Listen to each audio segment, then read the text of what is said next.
Good evening, race fans, and welcome here to Indianapolis Motor Speedway for tonight's Mark J. Rebilas Photography 500 at the Speedway. My name is Robert Hill Jr. Joining me a little later on tonight will be Johnny Thomas, as well as Mark Jaynes, the voice of the 500. Offering us additional production support tonight is, of course, Dave Huckleberry. This race tonight is a prestigious event that we've run now for 11 seasons. Various winners: Henry Bennett, Robert Malechka, Brandon Trano, R.C. Enerson, Gabriel Perez, Johnny Thomas, Tanner Watkins, and John Poole III have all been victorious in this event. Who will add their name to the list tonight, or will it be Malechka going for his third 500 victory here in the Elite Racing Network? We're going to send it now over to Dustin Dragon Newer of Do Good Motorsports for God Bless America. God bless America, land that I love. Stand beside her and guide her through the night with delight from above. From the mountains to the prairies, to the oceans, white with foam.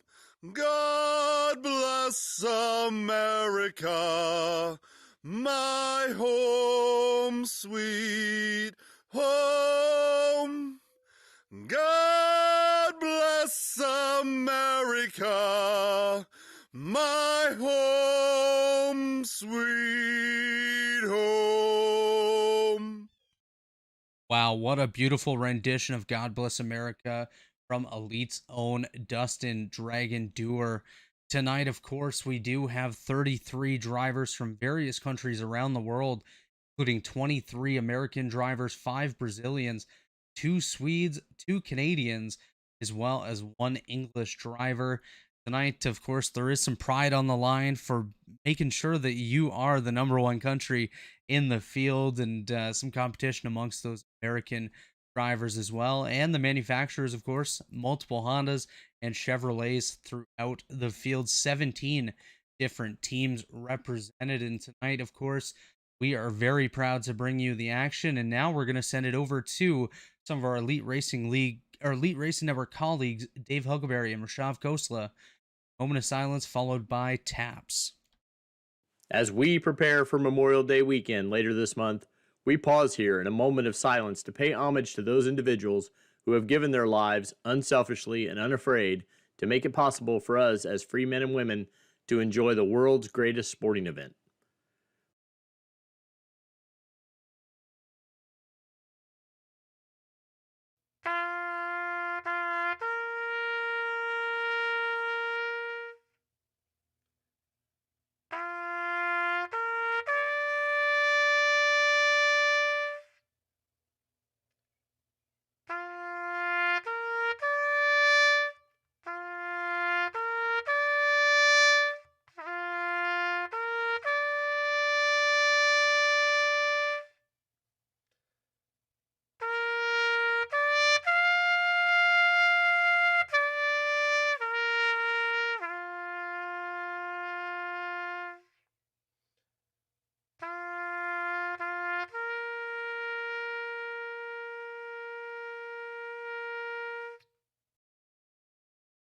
Thank you to Rashav Khosla and Dave Huckleberry for that performance there.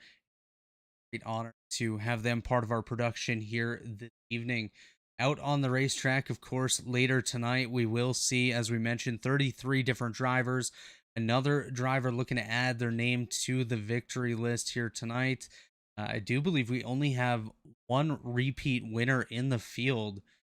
That'll be very interesting to see how that progresses here tonight. If we add another to the list, or if we kind of continue with the status quo here, we're now going to send it to Dustin Dragon Doer once again for our national anthem here tonight. Ladies and gentlemen, we ask you at this time to please rise, remove your hats, and face the American flag, while Do Good's recording artist, Dustin Dragon Doer, sings the national anthem. Oh, say, can you see by the dawn's early light what so proudly we hailed at the twilight's last gleaming, whose broad stripes and bright stars through the perilous fight o'er the ramparts we watched were so gallantly streaming, and the rocket's red glare, the bombs bursting in air, gave proof through the night that our flag was still there. Oh, say, does that star-spangled banner yet wave o'er the land of the free and the home of the brave?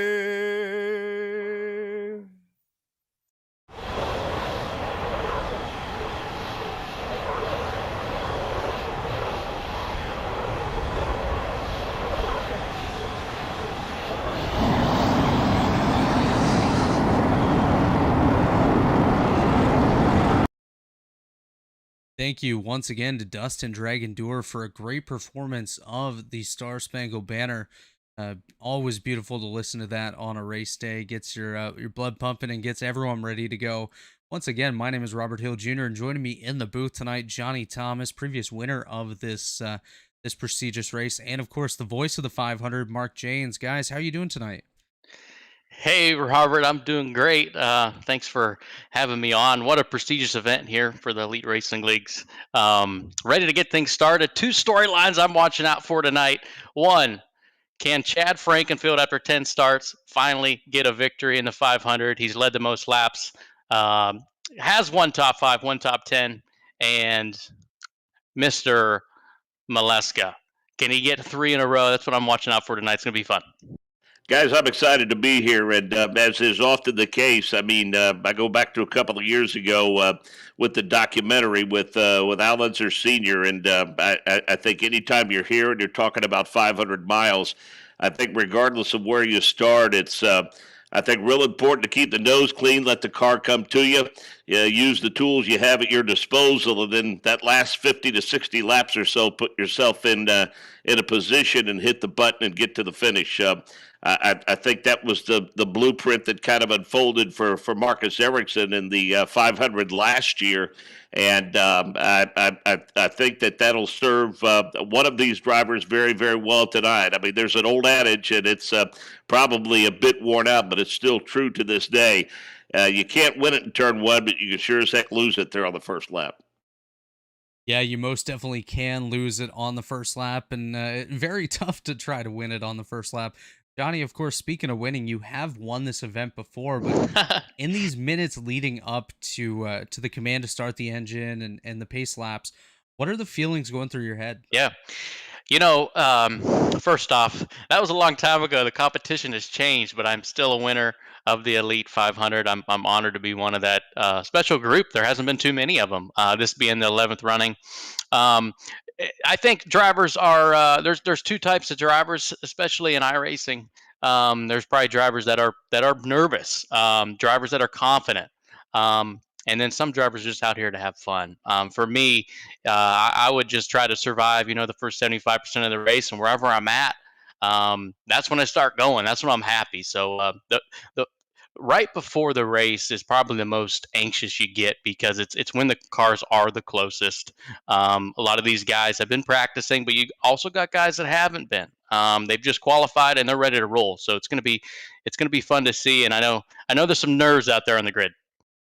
Definitely nerves on the grid. I've been out there myself before and got to line up among some great drivers, and nerves are definitely at a high right now. I'm sure some of these guys are just kind of hoping that we can rush through this pre-race and get them out there on the racetrack, get them ready to go. But now it is time for the tradition here at the Indianapolis Motor Speedway. It is time for Back Home Again in Indiana.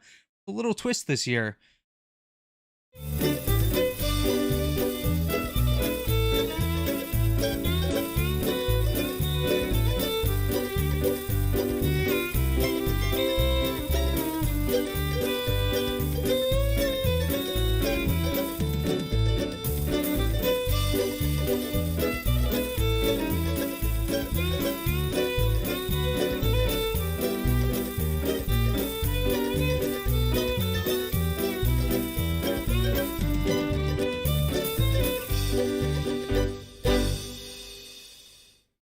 Ladies and gentlemen, that was the Funky Fiddler out of England performing Back Home Again in Indiana. Thank you to him for his participation in tonight's festivities. Just going to throw it back to you once again, Johnny, and Mark. You could chime in here as well. Being part of this event, what does it mean to you to either call the race or even be in the race as Johnny has in the past? Yeah, Robert, arguably, it's not even an argument, actually. The Elite 500 is the biggest event for the elite racing leagues. You have the Daytona 500, but this stands above all else. And for this year, on its own, you had over 60 guys try to qualify for this thing. 33 obviously make the cut and get to be a part of this. So it's one word. It's an honor to be a part of it. Whether you're first, whether you finish 33rd on the grid, it's still a great time and a great event to be a part of. And I'm fortunate to been in this event 4 times out of the 10, and each time I've had a blast. I think this speaks to the mystique of the place in general because, I've made the observation while, certainly the 500 is a prestigious event. I think anytime there is an event that is in any way, shape, or form connected to the Indianapolis Motor Speedway, I think that in itself makes it special. I mean, you could go back to, when they were doing the holiday lighting displays a couple of years ago. I mean, people just wanted to be there, even if it was in December and there was no chance to see any cars running. So it really doesn't matter what the event is. And certainly this is one that continues to grow in popularity and certainly prestige and importance and significance. And I just think it speaks to the mystique as the place as a whole that people just want to be a part of it because this too is a very real connection to the world's greatest race course. I absolutely could not have said it better myself, Johnny and Mark. It is now time to send it down to a driver that has participated in the virtual Indianapolis 500 as well as that in the real world, Stefan Wilson, with the command to start your engines here tonight. Hi guys, Stefan Wilson here, driver of the Carekeepers, Dry Reinbold Cusick Motorsports number 24 Chevy. It's been a pleasure to get to know a lot of you over the years, race with several of you at these virtual Indy 500s. I'm sorry I can't be there to race with you in this event this year, but it is now time for those famous words. Drivers, start your virtual engines.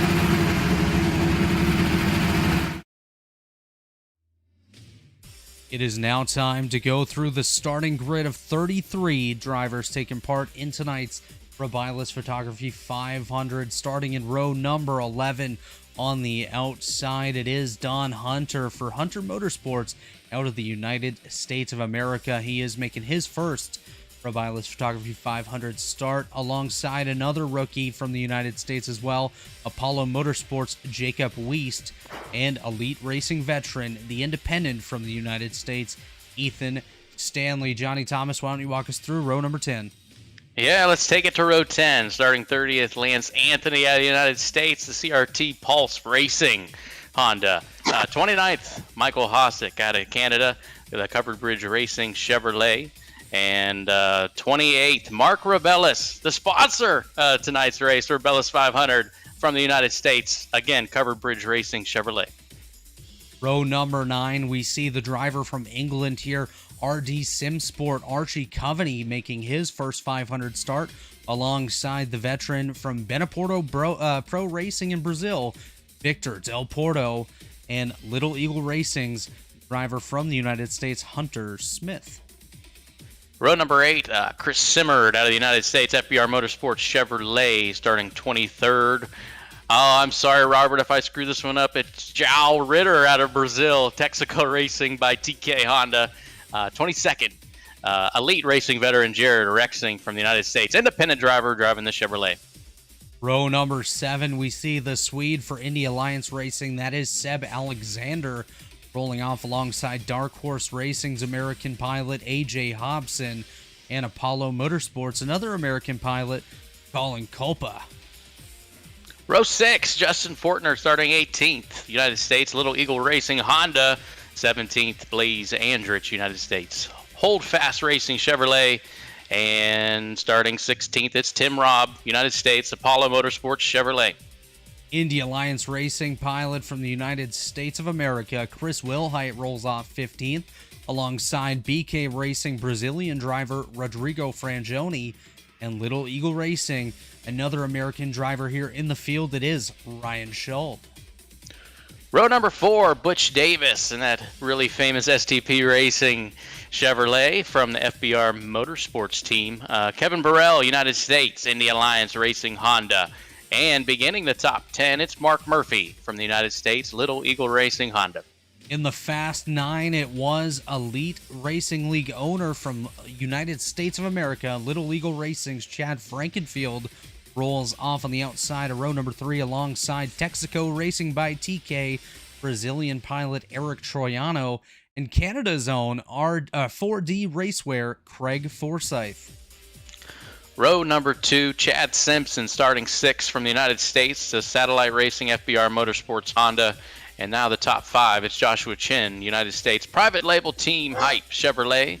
Row number 2, starting 4th, Jesper Orman out of Sweden, the Indian Alliance Racing Honda.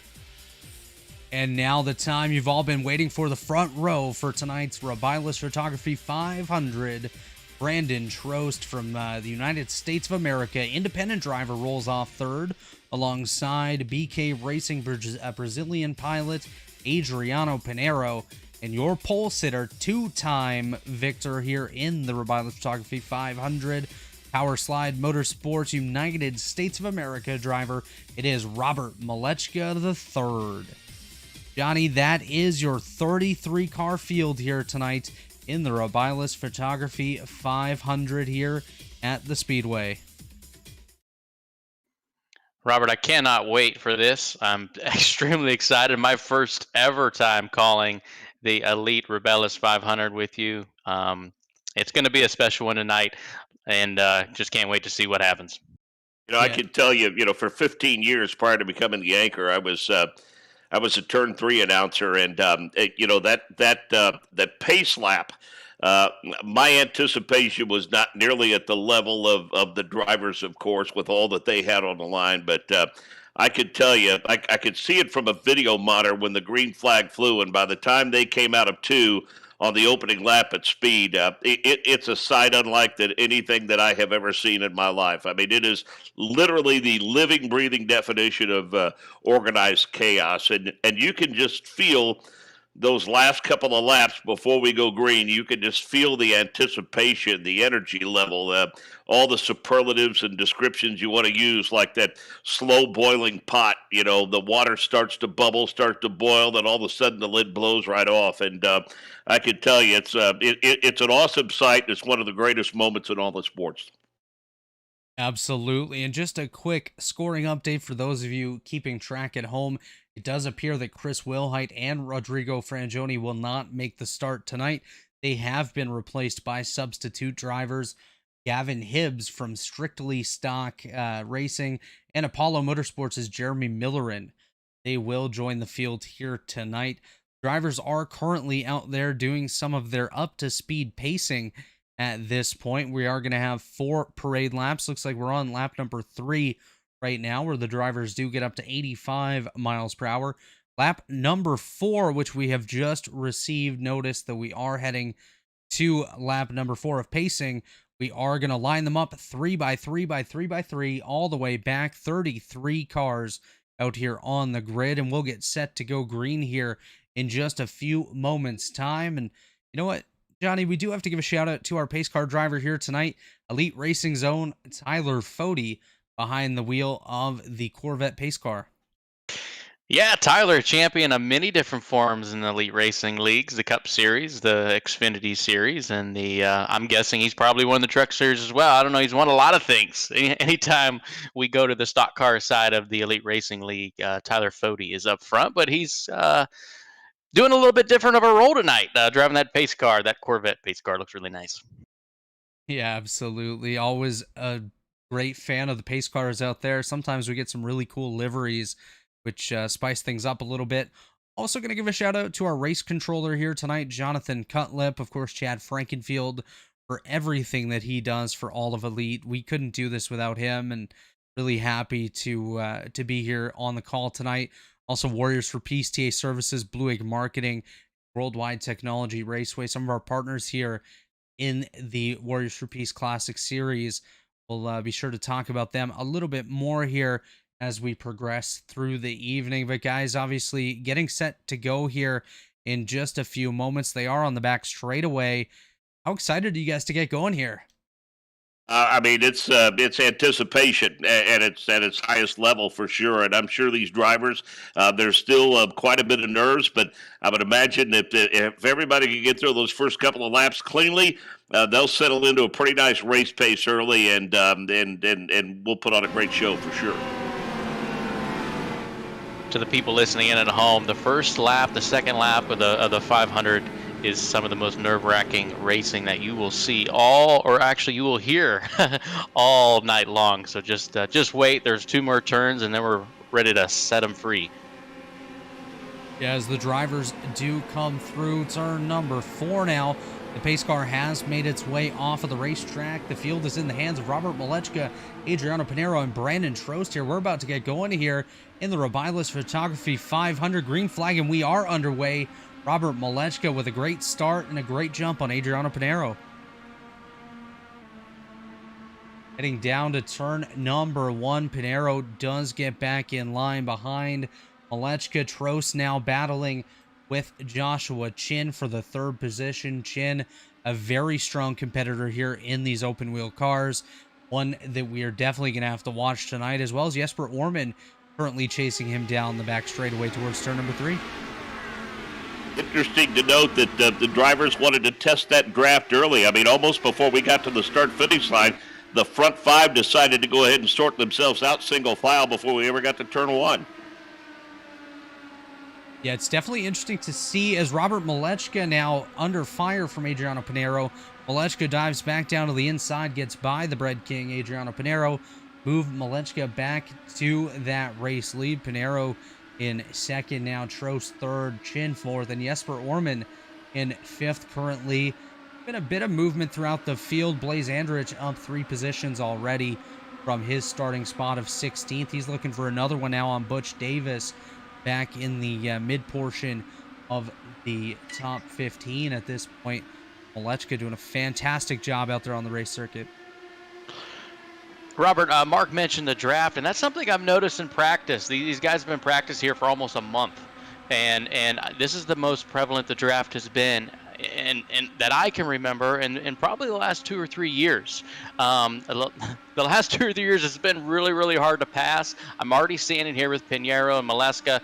They're swapping positions for first, and it seems like it's fairly easy to pass. We're gonna start to see once the tires start wearing off if the draft is still as prevalent as it is right now. Well, and if those front 2 will stay organized and stay pretty much nose to tail, you can already see they've opened up about a half a second to a 3/4 second gap. Now, I know it's very early on, But if they will stay organized, those front two, they're going to make it tough for 3 through 5 to keep up the pace. Yeah, that's a fantastic point there, Mark. Obviously, if they can stay uniform here, keep charging forward, they are going to separate from the third, fourth, and fifth place vehicles of Trost, Chin, and Orman.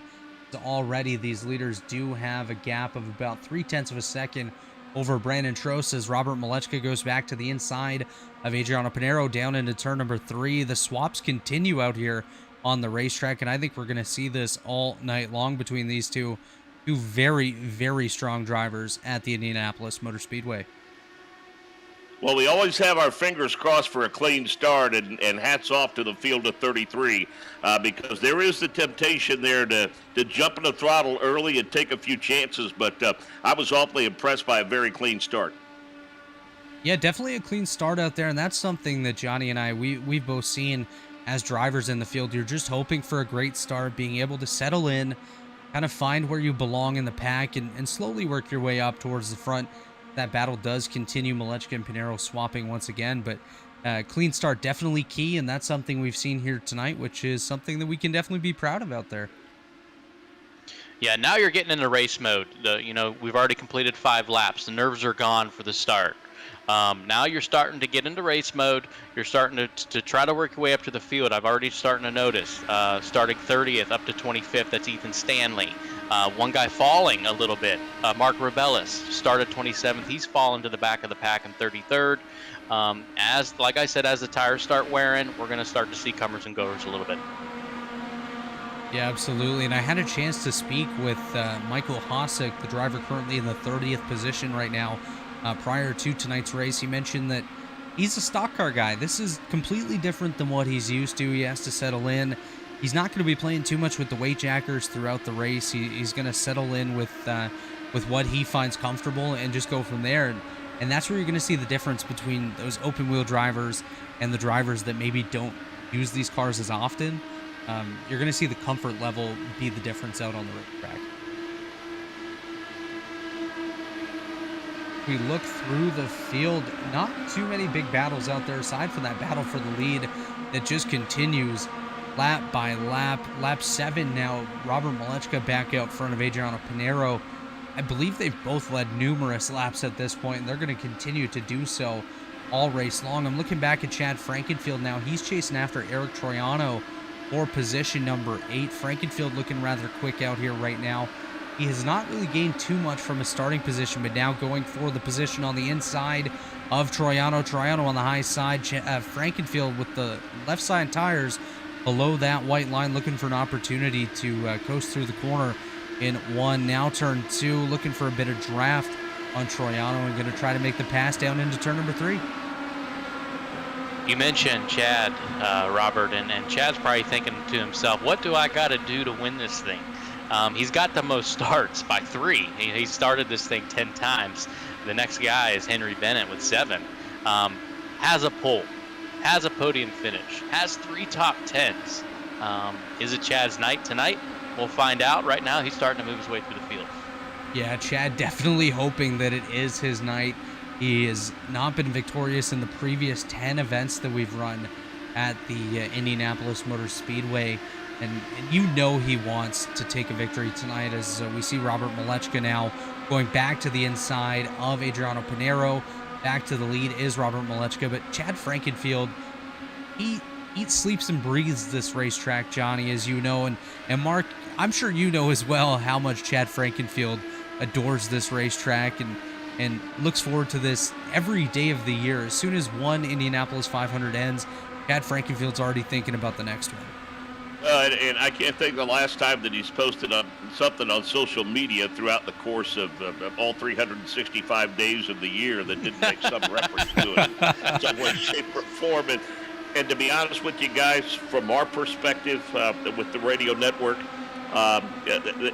we have so much reverence and so much respect and so much appreciation for all of you. In fact, I've gotten to know Chad thanks to social media and all of his posts, and we tried for about a year to make this happen, for me to be a part of this, and I'm really thrilled it was able to come together. The timing's great based upon the fact that, we've got some 45 hours of broadcasting from the Indianapolis Motor Speedway over the next month or so, and this kind of gets the juices flowing for me. But, you guys are all part of the wonderful tapestry that make this event so very, very special, and it's just an honor to share this special occasion in this tremendous event with you guys for sure.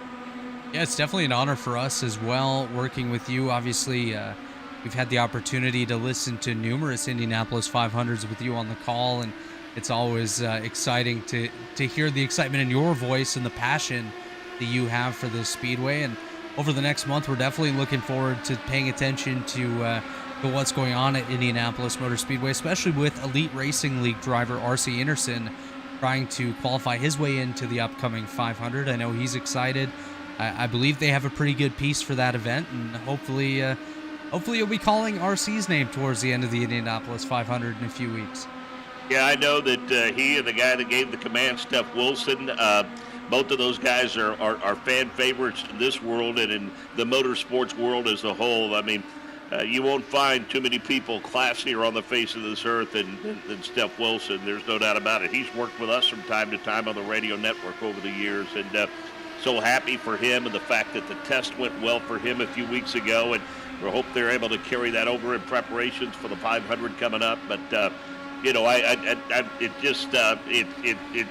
fact that you can get the R.C. Andersons and other drivers that you've had make appearances and the competitive level that your regular participants have with those guys when they come in and run these events, I think speaks to just how immensely talented the people are that are part of this field tonight, no doubt about it, and how very, very serious they take it. Now for sure, there are guys, as you said right off the top, that are here just to have a good time and just to have fun. Make no mistake about it. You referenced Chad Frankenfield. I mean, one record that he doesn't want is he doesn't want the record of the guy with the most starts without a win. There's no doubt about that, and he wants to check this one off his list so very, very badly here tonight. Yeah, he definitely does want to check this one off tonight. He has 10 previous starts. That is the most by 3 over anybody else in the event, and like I said, Chad just really loves this place, and I would love to see Chad pick up a victory here tonight, but anyone that does pick up a victory is certainly going to be happy with their performance. We cannot understate how amazing this battle's been with Adriano Pinheiro and Robert Maletzka at the front. These drivers have swapped position numerous times each and every lap, swapping the lead at the line every single lap, and they've been able to pull away from third place Brandon Trost by nearly 0.8 of a second now, and about a second and a half over Joshua Chin. A minute and a half would be quite quick. Yeah, I've been watching it, and it's every single time out of turn 2, every time out of turn 4, it seems like they're swapping for the lead, Maletzka and Pinheiro, and again, you mentioned it, these two are two of the best at this track. Maletzka, 2 in a row, trying to get number 3. I mean, that's something I'm pretty sure by saying this is something we'll never see again in Elite Racing Leagues if Robert can pull this off today. But Pinheiro looks awfully strong right now. Yeah, both of those drivers extremely strong at the front, doing a fantastic job. And I do want to give a shout out to Zhao Ritter, driver of the number 23 for Texaco Racing by TK. The TK, of course, does stand for Tony Kanaan, the regular driver out there in the real world. He's also participated in this event himself. Zhao Ritter did just run the quickest time on the racetrack with a 40.98, the only driver to dip down into the 40s so far in tonight's event. And he's not even picking up too much draft either. That's straight pace for Zhao Ritter. He's currently up 4 positions, running in the 18th spot. Right now, it seems like where you started is where you're running right now. You mentioned Zhao Ritter. He's actually picked up 4 spots, which is pretty much the most that we've seen throughout the field. Ethan Stanley mentioned earlier that he started 30th up to 25th, but now he's just kind of stalled out in 25th. So Zhao's making positions right now. It shows how strong he is, and hopefully in the next 10 to 15 laps, he'll move his way up through there. Yeah, absolutely. And looking at Gavin Hibbs as well, one of our last-minute substitutes into the race. He's also up 5 positions, started dead last on the field, currently running in the 28th position, chasing down Lance Anthony and Archie Coveney down the front straightaway here at Indianapolis. Just such a beautiful sight. Every time these drivers go down the front straightaway and head off into turn number 1, it is just spectacular, as Robert Malechka once again swapping positions with Adriano Pinero. As folks, you at home can follow along on our broadcast here, checking out the timing and scoring we have. You can see the gap between the driver and the leader. The interval section there is the driver and the car ahead of them. Once again, you do see Pinero getting ahead of Malechka out on the racetrack. Well, Trost decided he was tired of following Chin around the racetrack. He made a pass about 3/4 of a lap ago to grab the 3rd spot, and since that time, he's been able to shave a couple of tenths off that deficit between he and the top 2 drivers heading into turn number 3 now, and he can at least have them in his sights. And I don't know he's necessarily a threat for second or a threat for the lead right now, but he has opened up a little bit of advantage. Strost has him grabbing that 3rd spot. And finding yourself a hole out on the racetrack is important as well, as if anything does happen, you want to kind of have a bit of a safety net, be able to avoid any possible incidents ahead of you, avoid being run over from behind. And obviously Brandon Trost thinks that he has a bit of pace in his car, was able to get ahead of Joshua Chin, who's no slouch at any racetrack. Joshua Chin, one of the absolute best in these open wheel cars on the iRacing service, and it is spectacular to see the racing that we've seen so far, especially among these 2 leaders in Malechka and Pinero. But all throughout the field, we've seen battles. Justin Fortner, Colin Culpa battling for position. AJ Hobson and Jal Ritter as well. Jared Rexing, one of our elite stock car regulars out here, currently running in the 19th position. Tim Robb going the wrong way here so far, down 5 positions, just ahead of Seb Alexander. There's an absolute train of cars behind them, from Chris Simard all the way back to the Jacob Weist machine in P32. Then a bit of a gap back to Mark Rebilas, tonight's presenting sponsor. You got to pick your poison, especially early on in the run. I mean, do you want to try to find the short way around? I mean, you'll notice cars putting the left sides well below the white line, especially the apex of the turn. But the danger is in doing that is you'll do what they say. You'll load up that left front, and obviously that leads to wear. In order to avoid it, maintain momentum, being able to stay in the throttle, some might choose to run a half a groove higher or so on the racetrack, stay above that white line. But the issue with that is you're naturally taking a longer way around the racetrack. It's all in what you feel like that your car can handle over an extended run. Now, Johnny, you, of course, are a former winner in this race. Even though you say, yeah, it was a long time ago, it doesn't count, it still counts. But what would your strategy be when it comes to your line around the racetrack, trying to conserve your tires, maybe save a little bit of fuel as well? Yeah, to Mark's point, I wouldn't be as aggressive. I wouldn't go to that. You're seeing it right here with Robert Malechka. He's going all the way down below that white line. Pinero's running a little bit of more conservative line, in my opinion. I would be more to Pinero's line. I tried not to risk it too much for the first, we're hitting lap 25. That's the 8th of this race. I wouldn't try to risk it too much from lap 1 to lap 50. We still have green flag pit stops. Those are crucial. Those are extremely important. They're coming up here in a few laps. So right now I'm just kind of getting myself in position. I'd like to be somewhere, either 1st through 15th and then work my way from there. I'm sitting here looking at lap 25 and the incredible pace that these guys are setting. And, on where the IndyCar radio you can have on the Mixler app, the radio network. And when we're not live on the air, they have, of course, vintage Indianapolis 500s. And sometimes I go back and marvel at those races from the late 60s and early 70s when Sid and those guys were doing 4.5, 5 hour, 6 hour broadcasts when these guys are doing 150 miles an hour around the racetrack. And I'm thinking, no wonder Sid had all of those guests in the booth and had to fill all of that time and everything. And it's amazing to me because, for a few years, when we were on the 9th floor of the Pagoda, we've since moved to the 4th floor of the Media Center, but we actually, for a period of time, did away with turn 1, and we did that because we felt like that we just didn't have enough time to get the call from 4 to the booth back to turn 1. So we went from 2, 3 to 4, and as a matter of fact, for qualifying, we only put turn 2 and turn 3 out now so we can get the time and speed report in. And once upon a time, it went from Sid to 1, back to Sid to 2, back to Sid to the halfway point of the backstretch, then back to Sid, 3 back to Sid, and 4 back to Sid. So that gives you an idea of just how much faster this race is now than it was, say, 40, 50 years ago. It's incredible. That just sounds busy.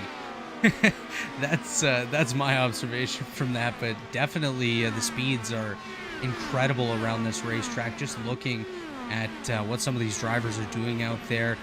I'm looking at the Hunter Smith machine. He's back in the 23rd position, and down the back straightaway, he's up in the 225 range, and we've seen quicker. We saw 233, 234 in qualifying, and that's absolutely phenomenal pace by those drivers out on the racetrack. And I couldn't imagine in the real world being behind the wheel of one of these machines and going that quick and trying to make all the adjustments lap by lap. And of course, for you folks up in the broadcast booth, it's a lot to monitor and bring to the fans as well. You know, it's interesting, but we used Zach Veach as a driver analyst for a few years, and you know, when after Zach started his first 500, one of the things that I talked to him about, I wanted to know more than anything else, that our current driver analyst, Davey Hamilton, has told me this too about the start. And one of the reasons why it's that guys will tell you can win from about anywhere, but the reason you want to start up front, Zach told me, for instance, that just the sheer compression of the cars in front of him almost made it difficult to see going into turn 1 on the first lap, which is kind of an unsettling thought for a layperson like me. But just the overall compression that they feel and the force that they feel and just the sheer speed of all of those cars being out there. He said, admittedly, when you're out there by yourself in a practice session or you can control traffic and whatnot, he said, yeah, it's, you get to the point where you get pretty comfortable with the race car, but there's no question that when that green flag drops, it's a bit of an adjustment period, especially when it's something that you're not used to. And you guys, for the novice who might be watching this, listening to this for the first time, kind of describe to them from your perspective, now that we're 25 laps in and 30 laps in, and I know we have a lot of veteran drivers out here, but what are they starting to feel? How do you keep that level of focus now 30 laps in, knowing that you have 170 laps to go? Well, I think at this point, you're really starting to think about when you're coming down pit road. Is actually, we just saw Robert Malechka, Eric Troiano, Chris Amard, and Mark Rebilas come down pit road, so that does include our race leader in Malechka. But you're finding where you belong in the field and what your comfort level is in making passes. And you might have a certain turn that you don't like passing a guy on the inside, so you're going to wait and do it on the outside, or different things like that. You're finding your comfort level, which to me is very important, especially in a race like this where you're going so fast and things can happen in an instant. And Johnny, of course, you do have more experience in this car than I do. And what are your thoughts? I'm amazed about the pace that these guys are setting right now. Before Robert Malechka pitted, Joshua Chin, who's up in second right now, just ran his fastest lap. Pinheiro's coming down pit road. It's going to give the lead to Chin now. But tires do not matter whatsoever. The laps, 2 more cars are dipping down pit road. But I'm amazed about the speed. They get up in the tires. Brandon Tross just ran a 40.88, his fastest lap of the day. So I think these guys can run it as long as they can on fuel, and then gonna dip down to pit road to get some, and you really don't have to worry about these tires. Johnny, is it true that in your experience, the more you race, it's always, there's a comfort level that you achieve, and I know drivers have told me this. They love to know exactly who they're racing and what their decision making's like and what their characteristics is. One of the things that they'll always tell young drivers is, listen, when I'm coming up on you, if you want to stay to the high side, stay to the high side. If you're going to stay to the low side, stay to the low side. but don't go to the high side one time if I catch you, and then go to the low time go to the low side the next time. Please be consistent with your decision making, because that's safer for both of us. You're exactly right. You have to know your opponents. You have to know each and every one of them, Mark. I feel like just from broadcasting these last few weeks, all the names are pretty similar, which means to say that they've been similar for years past. So you kind of know who you're racing against. You kind of know their tendencies, and you know tendencies as far as aggressive level. Can I be a little bit more aggressive with this guy? Will he bend? Or I better not go into turn 3 and make a quick move to the inside, because he's not going to give me an inch. So you have to pay attention to that. You have to know who you're racing around. I think these guys do, just because I've seen a super clean races out of all these the 2 times I've been covering these. And the thing too, Johnny, is this open wheel community is very tight. All these guys race together in not just the Elite Racing League, but numerous leagues out there. They do the official racing together, all these hosted events. Everyone knows each other out on this racetrack. You can ask anybody from Don Hunter back in 29th to Jow Ritter in first right now, and they'll know most of this field out here. They'll know their tendencies, and like Mark and yourself mentioned, it's all about knowing what the driver's going to do. If I'm lapping you, I want to know what you are going to do. Are you going to stay high? Are you going to stay low? Are you going to stay in the middle? Just pick a line, stay there, and let me go around you. And that's going to be something that's important throughout this race. Of course, very early in the event, Robert Malechka has actually cycled back to the race lead, of course, side by side with Adriano Pinheiro. Joshua Chin chasing them down with Jesper Orman on his tail right now. So the battle for third's heating up. The battle for first just continues. I don't think that will go away. We're already a good bit into this race, lap 34 already, and these guys have not separated from each other whatsoever. You know, Johnny, there's a fuel window, there's a number, there's a pit window, and we always talk to Davey Hamilton about this as a race strategist, and Davey is of the opinion that you come onto pit road as soon as that window opens, because there's too many variables that can happen, and we have seen races lost by literally a half a lap or 3/4 of a lap. From a race strategy standpoint, for a driver and a crew chief, or in this case the driver, sometimes that's a very difficult decision to make, because it does boil down, especially if it's under a green flag condition. A mistimed pit stop could be just so very, very costly for you. Exactly right. I'm looking at Robert Malechka, pitted at lap 30. Jow Ritter, the last guy that pitted, 34. So we have a 4-lap gap between the first guy that pitted and the last guy that pitted. It's going to be interesting to see how that plays out. I'm looking at Malechka. He was the leader. Pinheiro pitted the same lap, or a lap or 2 after that.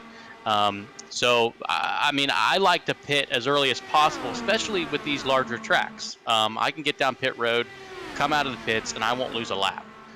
So if a caution does come out, you're going to cycle back to the front. If you stay out too long and the caution comes out, you're going to cycle back to wherever the first car or the last car that pitted ended up. So you could be, fourth at one point, all the way back to 17th if a caution comes out. To that point, Trost for a while was within a second and a half of the leaders after he had passed Chin for that third spot. His pit stop was timed about a lap or so later, as I recall, and now he is tumbled back to the 6th position. He's about 4.5 seconds back, and Chin is still within a second of the leaders. Yeah, Brandon Trost did come down pit road 4 laps after Robert Malechka. Malechka came down lap 28, while Brandon Trost came down lap 32. That is, it's a big difference out there on the racetrack for laps. But we did see Brandon Trost start falling back a little bit before his pit stop. I wonder if maybe he pushed a little bit too hard on the opening run, trying to stay up there in that top 3, top 4 area, as now we do see him back in the 6th position.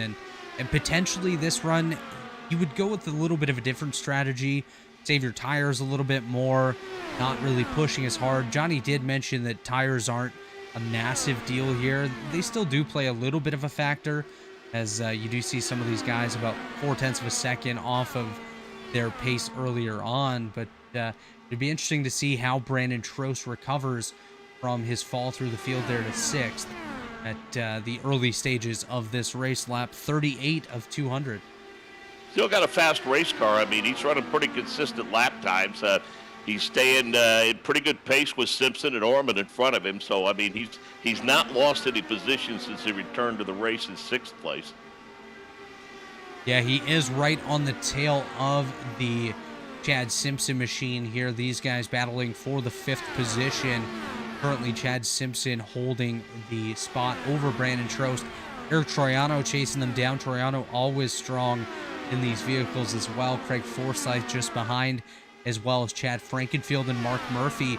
Murphy making his first official start for Little Eagle Racing here tonight.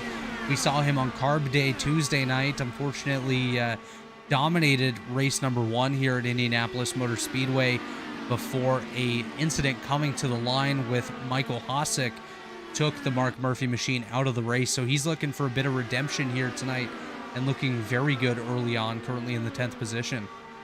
We might have a 5-car battle here pretty soon because those front 5 are starting to get connected a little bit. Those front 2 not able to check out like they were in the first 20 or 25 laps of this race.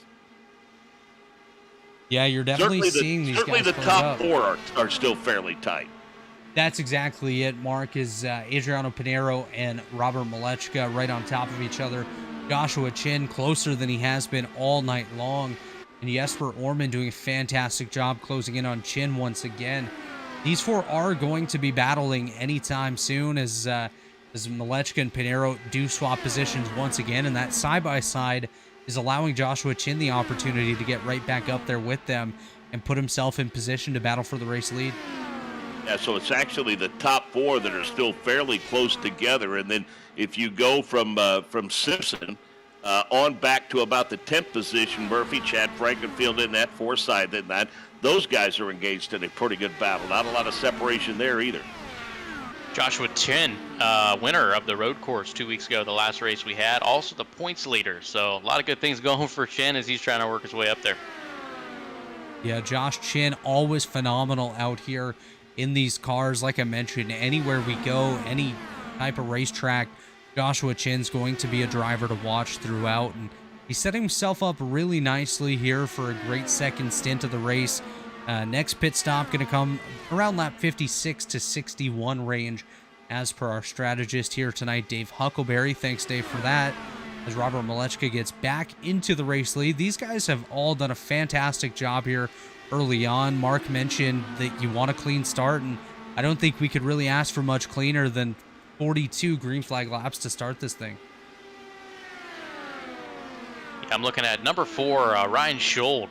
Fastest lap of the day, a 40.63. Fastest pit stop as well, 9.3 seconds. So Robert Schold picked up a couple spots, not only on the track, but also on pit road up to 12th after starting 14th. Yeah, Jeremy Millerin did have a moment where he briefly went off the racetrack, was slow on the back straightaway, getting back up to speed. He is okay. He's fallen all the way back to 32nd now, getting passed by Michael Hossack. Mark Rebilas coming up on him as well, but we will stay green here. Jeremy Millerin will continue on in the race. No harm, no foul here early on at Indianapolis as these guys do continue to duke it out throughout the entire field. Numerous battles, top 3, of course, as mentioned, and then basically from 5th on back is a great big pack of drivers. Basically from 5th place Chad Simpson all the way back to 12th place Ryan Schold. That Johnny did just mention there. Schold doing a fantastic job out here. Going back to the fuel mileage that Dave mentioned, Joe Ritter ran 34 laps. I know he had some laps, under pace laps, but 34, it's lap 68. Could he get there? I'm not sure. I know the fuel window is about 61. So I'm interested to see what Joe can do. He's running 18th right now. Didn't lose a whole lot of ground after staying out late. So I'm looking around 65 to 68 and seeing if Joe can short pit some of these guys. Yeah, strategy will be interesting for sure on run number 2. And just a quick note here, Jeremy Millerin has come down pit road after his brief off-track excursion there to get some repairs by his pit crew. We'll keep you updated on that here as the race goes along. Johnny, probably no one among the top 10's patience right now being tested more than Orman's in that first place spot. I mean, he's not really close enough to contend for third, but he's got about a 3.5-second lead over Simpson, who's currently running fifth. And I know you're in the top 5 there, but if you're him, that's a very tough position to be in. Yeah, you're getting so much dirty air running in fourth place, being about 0.6 off third of Joshua Chin. Right now, you want to get a little bit closer. These guys all seem to be separated about the same distance. You're looking at every lap, it's between 3, 4, 5 tenths of a second. So Jesper, he might just be riding along. I know he pitted a lap 32 a little bit later than all 3 of those guys, but he wants to get a little bit closer to Joshua Chin if he wants to try to make his way up there. So I was following along a battle there for the 7th position between Craig Forsyth and Eric Troiano. Troiano came off of turn number 4 and put his right side tires into the outside wall. He has been able to continue on, very light contact, but looks like his car's starting to push a little bit through the corners, Johnny. Is this something that we'll see if these guys do get a little bit of contact? Maybe it starts throwing the handling of these race cars off? Yeah, anytime you hit the wall here, with how aero-dependent these Dallara cars are, if you hit the wall, your day's pretty much shot. You see in real life, if you make any contact with that wall, I don't think they're going to be too successful. So that's the one thing you can't do. You got to stay off of it. Craig looks like he's still maintaining speed up in 7th, but we'll see how he does, especially on an early run like this. We're only about 15 laps into the pit run, so he's got a long way to go before he comes back down pit road. Yeah, to your point, most drivers will tell you that once upon a time when that technology was developed, a lot of folks, especially in media, gave them a very inaccurate label as quote-unquote soft walls, and most drivers will tell you ain't nothing soft about them. They are safer, but they're not soft. Yeah, the walls are definitely not too forgiving whatsoever. Is starting to see more and more drivers pushing coming off of turn 4, getting really close to that outside wall, and they're just hoping not to be like Eric Troiano and end up hitting that outside wall. Troiano has lost 2 positions since that contact. Did just grab the wall again off of turn number 1 there, so that's something to keep an eye on with Eric Troiano as the race goes on. I think the handling's kind of gone out the window for Eric as he did make contact a few times with the wall there.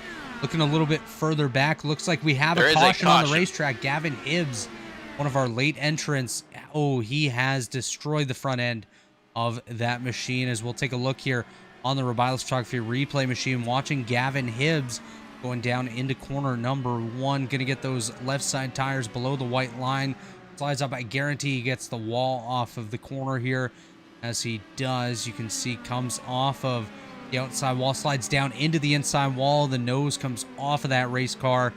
Gavin Hibbs is most likely done for the day, as the strictly stock number 95 machine has sustained heavy damage with some wall contact. Looked like he drove it in awfully deep and then made, I won't call it an erratic return back above the white line, but certainly it was enough of a move to where the ability to steer that race car and keep it in the racing groove just went away. Yeah, you absolutely nailed that there, Mark. If you enter that corner a little bit too deep, you are going to lose quite a bit of that steering control that really does come at a premium in some of these corners. If you enter a bit too hard, get back on the throttle too soon, you're going to go right up into the outside wall. I've done that numerous times. A few seasons ago, actually, Santino Ferrucci missed qualifying for this race due to that very same mistake that Gavin Hibbs just made, and it's unfortunate for Hibbs. Like I said, late entry into this race, and now looks like he is done for the night. Caution number 1 here on lap number 50 of the Rebilas Photography Open Wheel 500. Yeah, Mark has probably seen that happen many, many times over the course of this racetrack. It's a pretty similar wreck that you typically see here. And I was just about to mention before Gavin got in the wall, the track temp is going up. iRacing has the ability, and Chad as the admin has the ability to pick whatever date and time that you can run for this race. So right now, his date that he chose is May 15th. And the time right now that the drivers are experiencing is 1:35. So it's 1:35 p.m. As long as this race goes, it's just going to get hotter and hotter. The conditions are going to get more and more tough for these guys. And with that start time, they won't have the benefits of a cooler front stretch, as often happens late in the afternoon at IMS when that sun starts setting in the west. It gets behind that massive grandstand, and it can really cool that front stretch off. I don't think there's going to be any such benefit of that tonight for these guys. Absolutely not, as Mark Murphy has taken over as the race leader here. I do expect him to come down pit road this time, as it's getting a little bit too close to that second pit stop. But as these drivers have come down pit road for a pit stop, we're going to take a pit stop of our own, and we'll be back in about 2 minutes time here with the Rebilas Photography 500 on the Elite Racing Network. Racing isn't easy, but experiencing it is. iRacing puts you in the driver's seat with the industry's leading sim racing game. Drive on laser scan replicas of the greatest racing circuits from around the world. Go head-to-head against other drivers chosen by skill-based matchmaking to ensure competitive racing at every level. Compete across all your favorite series. In officially licensed cars, engineered to deliver the most accurate driving experience possible.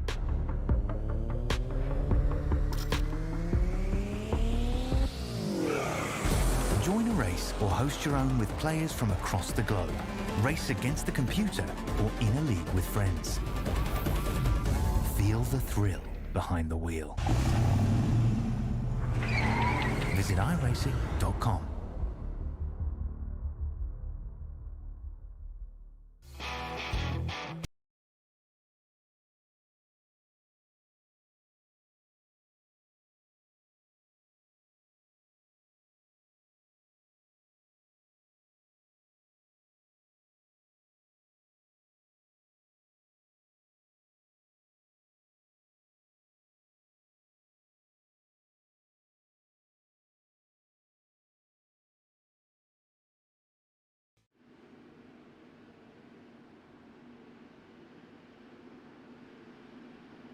And we are back here at the Indianapolis Motor Speedway.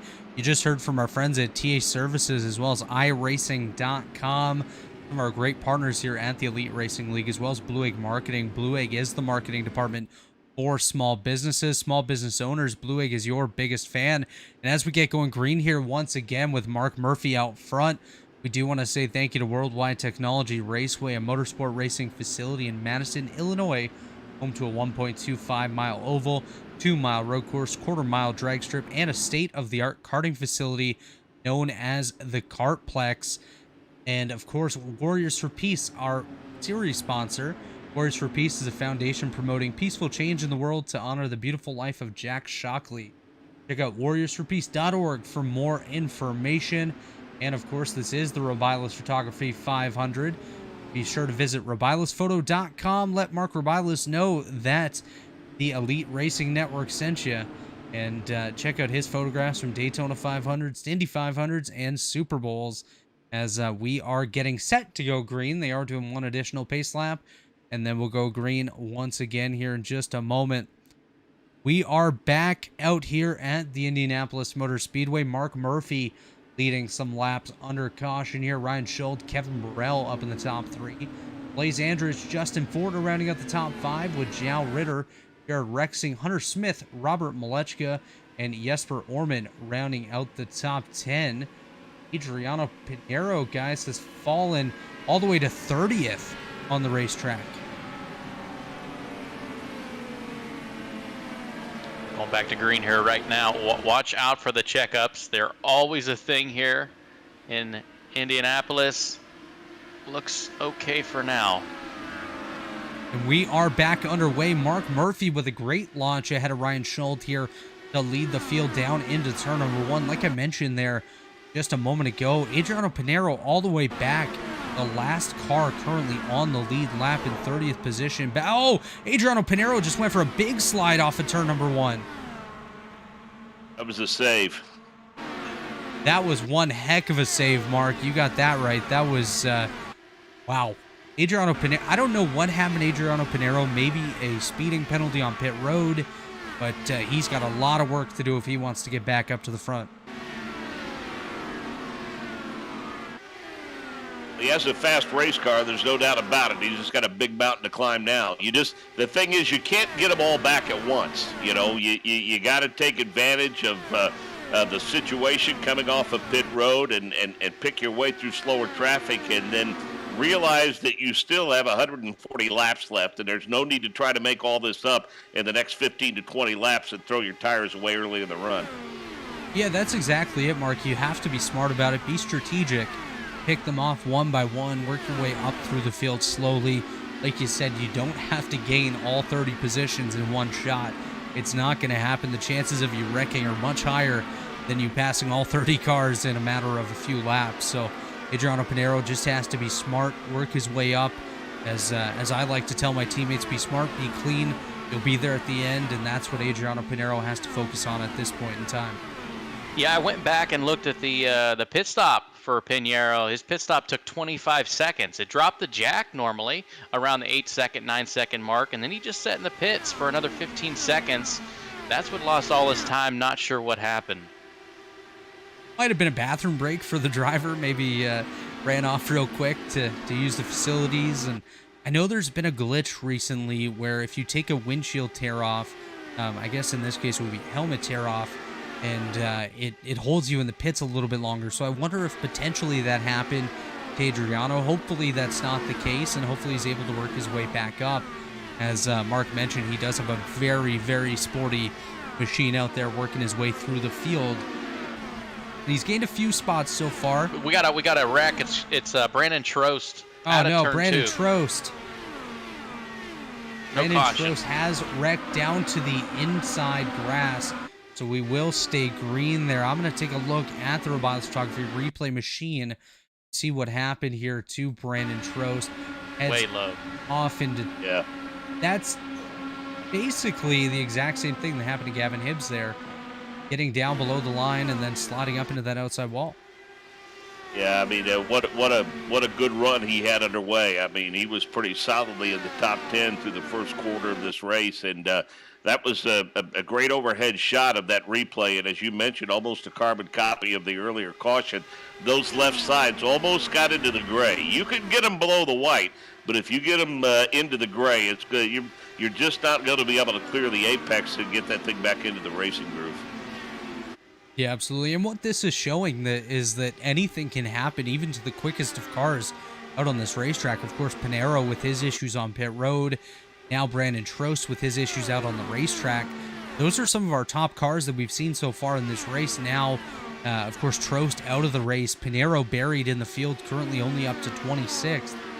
This has really given the opportunity to guys like Mark Murphy, Ryan Schultz, Kevin Burrell to really show what they can do at this point in the race, lead some laps and put their name out there for their partners and their own pride as well. Soon enough, they'll have to deal with Robert Malechka up the front. He is back up to the 7th position now and continuing to climb forward. Well, name another event that has a history of ifs and buts more than this one. I mean, if a guy that had the field covered throughout the course of the month doesn't get caught for speeding on pit road, ifs and buts. I don't know of any event in the world in which that is more applicable than this one over the years in terms of drivers that could have won or should have won but didn't. Yeah, Mark, and to your point, I remember I attended the 100th running, sitting up in the Northwest Vista, and it was my first ever 500, and with 15 laps to go, I was completely lost on who was going to win that thing, with the fuel mileage, with the guys that were saving, and they were trying to. You thought they were going to draft up and take the lead, and then all of a sudden, Rossi came and took the win, and you didn't know who was going to win that thing until the final lap. I'll go back, probably, I'm sure, before you guys this time, to one of the most improbable wins in 500 history, and that was in '87 with Al Senior's fourth. I mean, 30 laps from the finish, Mario Andretti had the field covered. and then he slowed and he didn't win the race, and it fell to Roberto Carrero, and he had the field covered. He comes onto pit road, I think, 15 laps from the finish, and he stalls it on pit road, and then it falls to Alonso Sr., who didn't even have a ride at the start of the month and was filling in for the injured Danny Gaius. So, there are stories like that each and every year, and you can only hope that you end up on the positive side of that instead of the negative, as sadly some have. Yeah, I remember one of my first Indianapolis 500s that I ever watched. I believe it was 2011. Haven't been watching that long, unfortunately. I missed out for quite a few years, but J.R. Hildebrand, coming off of turn number 4, thought he was going to get the win and just immediately up into that wall off of 4.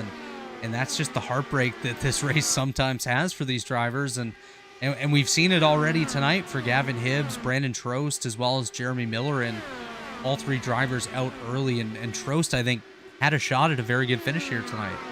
Yeah, I think that would it's going to sting for him out of the ones that you've mentioned to this point, because he clearly, at least through the first 50 laps of this race, I mean, he was solidly in the top 5 and consistently and turning really good lap times. I mean, no one was really putting a lot of heat on him, and he was, I think, had set a pretty good race pace together, and then all of a sudden it went one little mistake, and oftentimes that's all it takes.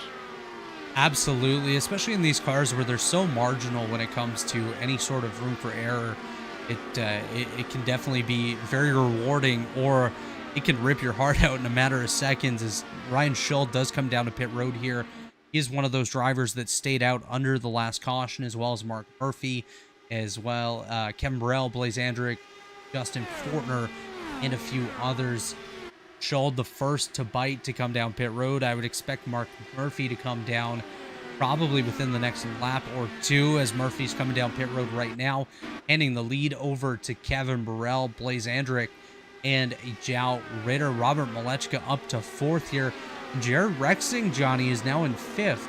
Rexing has been very quick already as well, but unfortunately for him, he will have to pit shortly as he stayed out under the last car. Yeah, I was talking at the break. It's interesting that these guys did stay out. The guys that pitted, they can make it on 4 stops. The guys that stayed out, they obviously can make it on 5 stops. So the guys that stayed out, they're just banking on another caution. The odds of that are good. We almost saw one, a few minutes ago.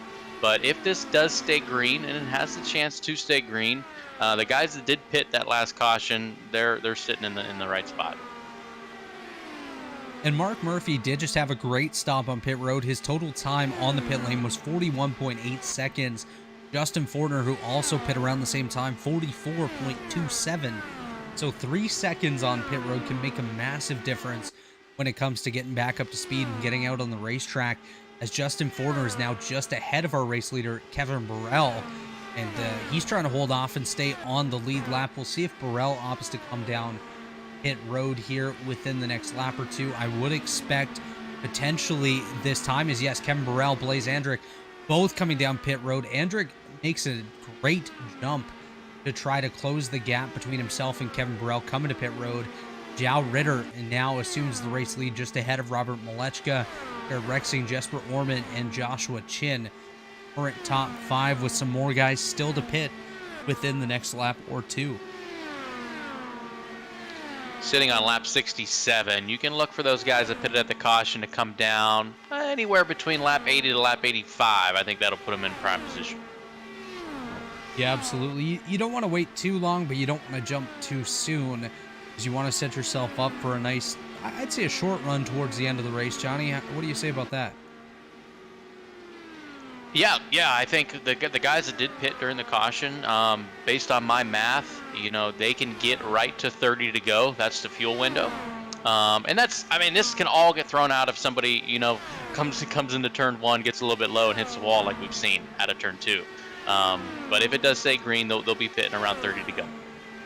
It's like Malechka's in a bit of maybe a fuel save mode and looking to baby those tires just a little bit. I mean, he's tucked in about 2 or 3 car lengths, and I think getting full benefit of the draft. And again, I hate to be cliche, but he knew that Ritter was going to have to come to pit road eventually, so there was no reason to push. He ran some really solid lap times, and the end result is with the trip to pit road by the leader, that turns the lead over to Maleska. And Johnny, you know, timing is everything, and because of the way things have sorted themselves out, he now enjoys about a 2-second lead. Yeah, he was the most aggressive during that restart. Restarted back in, I think, 9th or 10th, worked his way up to 7th or up to 6th, and Jesper was still mired back 10th and 11th. So once we cycle through to Robert up front, he's got a 2-second lead, and he's got guys in front of him that he can save a little bit with the draft. He's in really good shape. That's exactly it. Being in Robert Malechka's shoes, knowing that Joao Ritter had to pit ahead of him, there's no use taking the risk of trying to pass a guy on the outside, especially when he's at the later stages of his fuel run and his tires as well. Might be pushing up a little bit, might be at the point of being a little uncomfortable. Just staying in line and just waiting for Ritter to come to pit road was a smart move by Malechka, as Johnny mentioned, now coming up on the back end of the field. Hunter Smith, Justin Fortner, Jared Rexing just ahead. Then the aforementioned Joao Ritter, Ryan Schuld, and Blaze Andrick right there on the same straightaway as your race leader, Robert Malechka, who has now, by the way, pulled away by 2.4 seconds over the Indy Alliance Racing's driver, Jesper Orman. Currently runs back in the second position. Keep an eye on Joao Ritter. Pitted lap 34, pitted lap 68. That's 34 laps in a tank of fuel. If this goes green, you know, we thought Robert was in the best shape. Joao might be in pretty good position. Yeah, Joao's kind of setting himself up for a nice strategy to make it towards the end there. Johnny, I think his final pit stop, he could potentially make it if he continues on this trend to about lap 185 or so, which would be a nice short run to the end.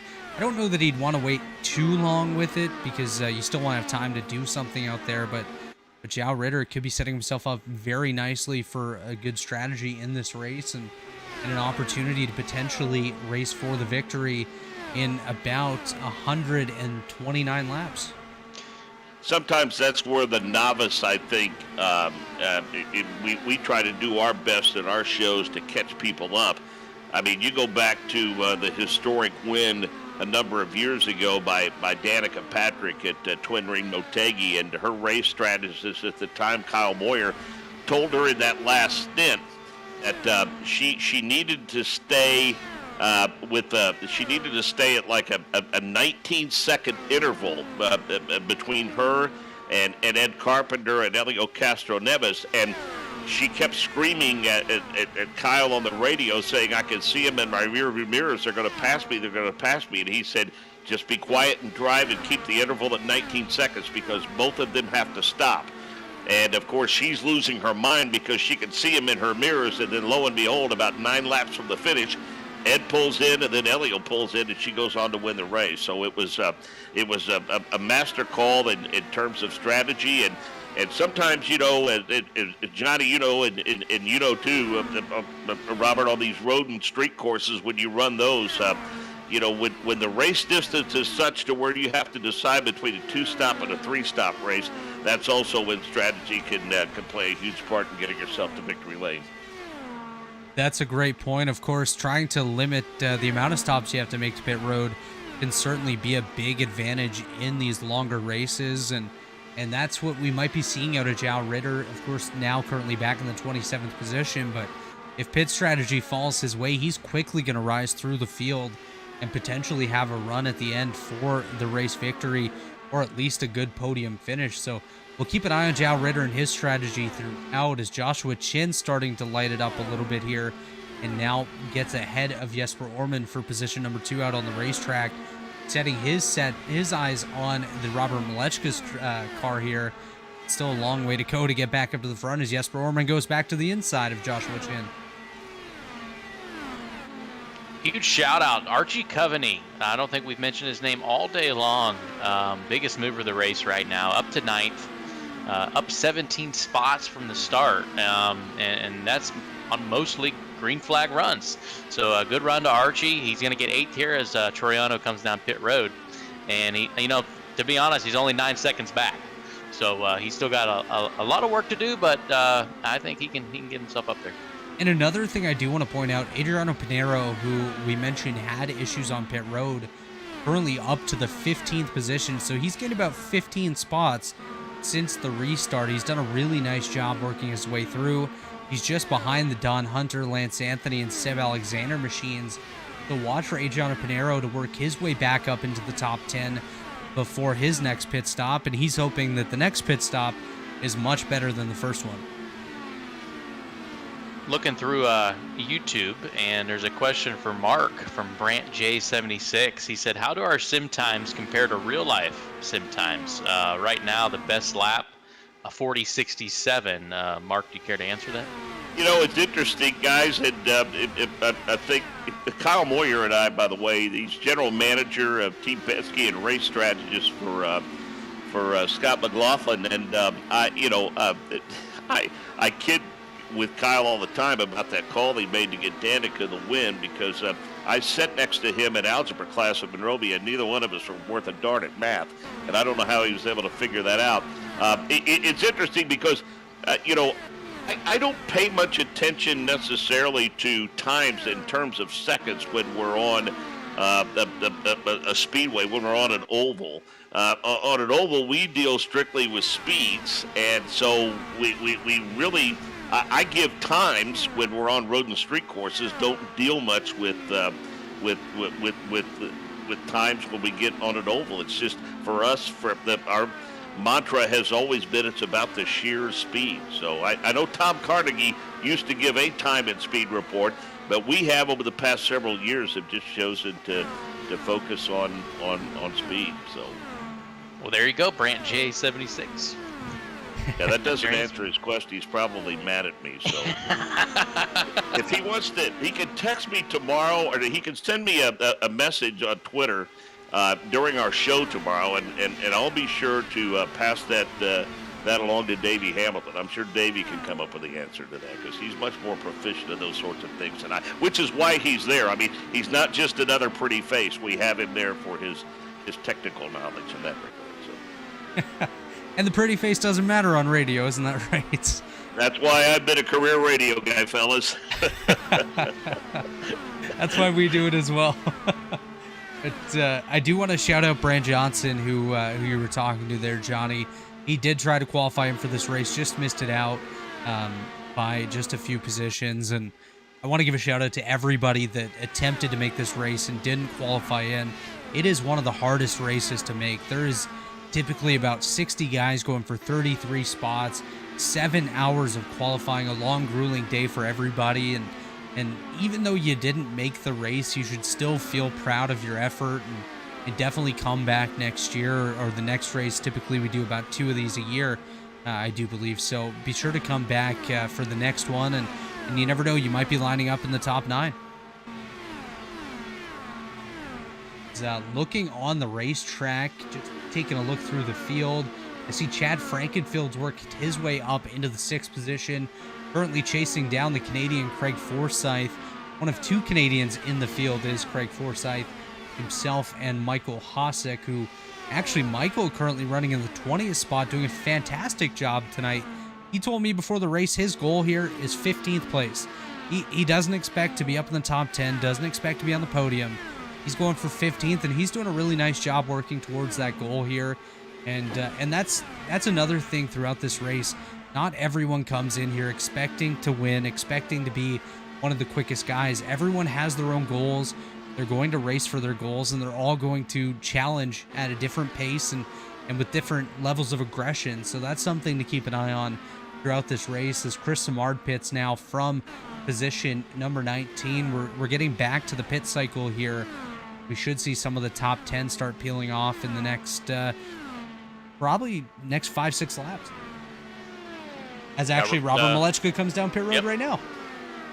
As well as Joshua Chen. So Jesper Orman takes over the race lead. Chad Simpson to second. Craig Forsyth third. Chad Frankenfield fourth. And Butch Davis in fifth. And Johnny, last time we called one of these races, Butch Davis was struggling. Oh man, poor Butch. That was the road course in Indianapolis, and Butch was running good, and then he was running not so good, and then he finally worked his way up there, and then had some more trouble. So it was an up and down day for Butch, but he looks like he's having a pretty good day today. Okay, boys, because of my insatiable desire to always please our loyal fans and loyal listeners, I was able to dig up the results from the test last month here at IMS on the oval. And Joseph Newgarden was fastest, and his fastest lap was at 39.5281, which translates to 227.686. Connor Daly was at a 39.5, and so on and so forth.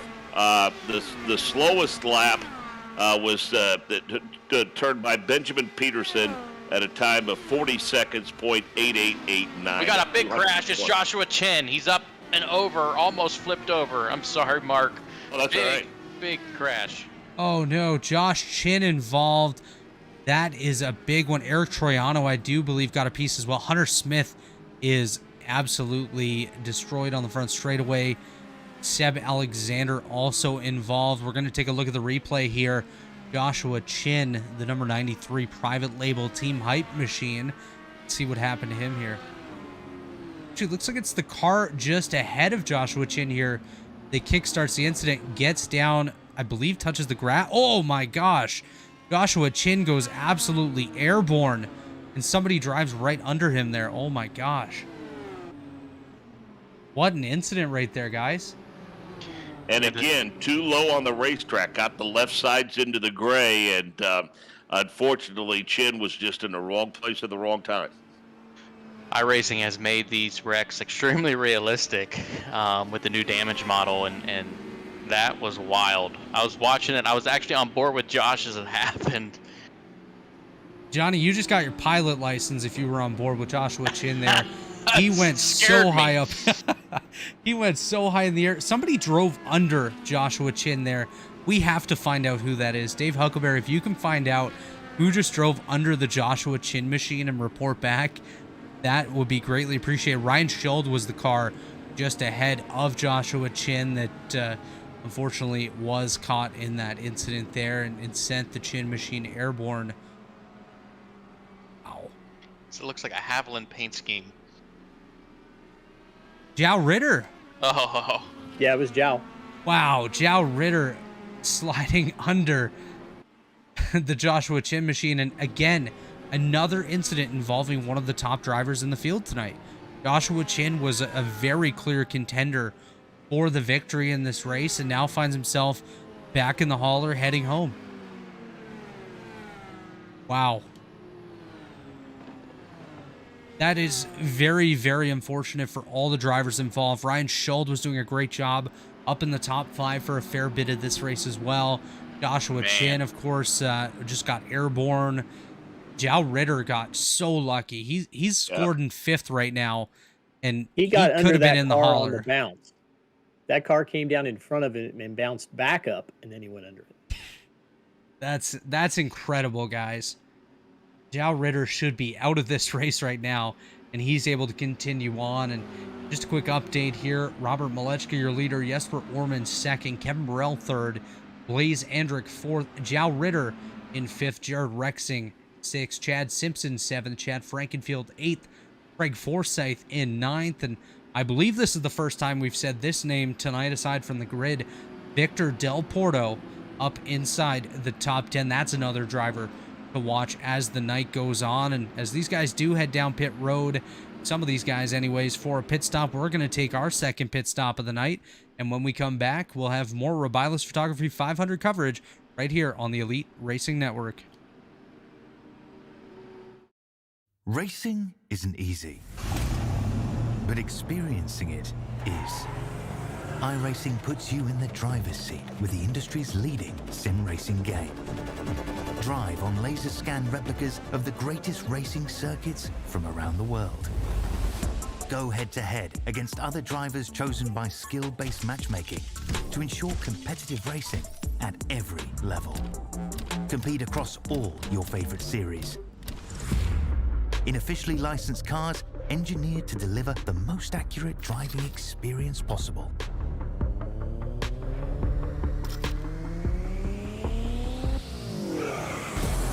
iRace or host your own with players from across the globe. Race against the computer or in a league with friends. Feel the thrill behind the wheel. Visit iRacing.com.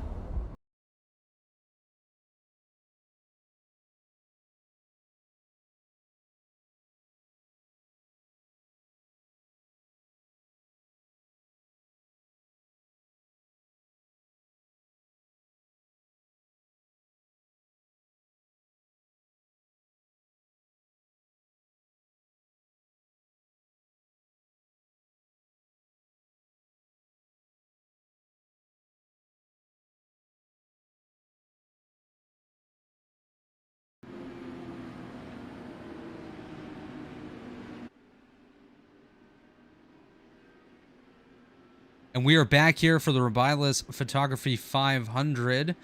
We are under one pace lap to go here before we get going green. Once again, you did just hear from our friends at TA Services, one of our great sponsors here at the Elite Racing League, as well as Blue Egg Marketing. Blue Egg is the marketing department for small businesses, small business owners. Blue Egg is your biggest fan. Worldwide Technology Raceway is a motorsport racing facility in Madison, Illinois, home to a 1.25-mile oval, a 2-mile road course, quarter-mile drag strip, and a state-of-the-art karting facility known as the Kartplex. Check out Worldwide Technology Raceway today. And of course, Warriors for Peace, our series sponsor. Warriors for Peace is a foundation promoting peaceful change in the world to honor the beautiful life of Jack Shockley. Check out warriorsforpeace.org for more information. That's Warriors, the number 4, peace.org. And our race sponsor tonight, Rebilas Photography. Go to rebilasphoto.com for all your photography needs, from the Daytona 500 to the Indianapolis 500, Super Bowl, and everything in between. Mark Rebilas has all your photography needs. Check him out and let him know the Elite Racing Network sent you. Johnny and Mark, we just saw a wild wreck out there on the racetrack. Joshua Chin, one of our contenders, went to the moon as Jow Ritter snuck just below him here. What are your thoughts on that wreck? And if you were Jow Ritter, what would you be thinking? As my dearly departed friend, the late Gary Lee, used to say, sometimes it's flat better to be lucky than good. And needless to say, he's both. But, yeah, I mean, it's you can throw all the cliches out that you want to throw out there. I mean, game of inches, you name it. But very, very, very fortunate. And, I mean, it might have been less than inches for sure. Yeah, racing doesn't have 9 lives, and Zhao just burned one, which is extremely lucky. So if Zhao comes away with a win or even a top 3, he's got to be thanking somebody. So this is something new here. Jesper Orman just made a pass on the racetrack on Robert Malechka to take over the race lead. Orman has been creeping around the top 3, top 4 all night long. Of course, the battles we saw earlier was Malechka and Pinero. Pinero had a bad pit stop earlier on, fell back to 12th. Malechka goes back to the inside of Orman, move Robert Malechka back up to the race lead. Jesper Orman back to 2nd with Kevin Burrell pacing behind in 3rd. Blaze Andrick in 4th, and Jow Ritter there in the 5th position. Robert Malechka showing his strength once again out here on the racetrack. Of course, two-time winner of this race, two-time defending winner of this very race, and looking to put his name on the trophy for a 3rd time here tonight, and so far looking very good at the opportunity to do that. I think Malechka is ultra confident in his race car, and he's more than willing to let Orman jump out and lead just a little bit. I mean, if the opportunity's there for Malechka to get in front, he takes it, but he's also, I think, more than content to tuck right in the tire tracks and use that draft and, save those tires. I mean, it looks like that they choose to leapfrog, and you can see the benefit of the draft. You know when the benefit of the draft is at its fullest, because you'll see that slingshot move, and you'll see that pass made into turn number 1, and then you'll see it, flip-flop the other way when they get back to the north end of turn number 3. Yeah, the draft is definitely coming into play here as Orman and Malechka keep swapping positions, but this previous pass that they just had here Orman getting ahead of Malechka.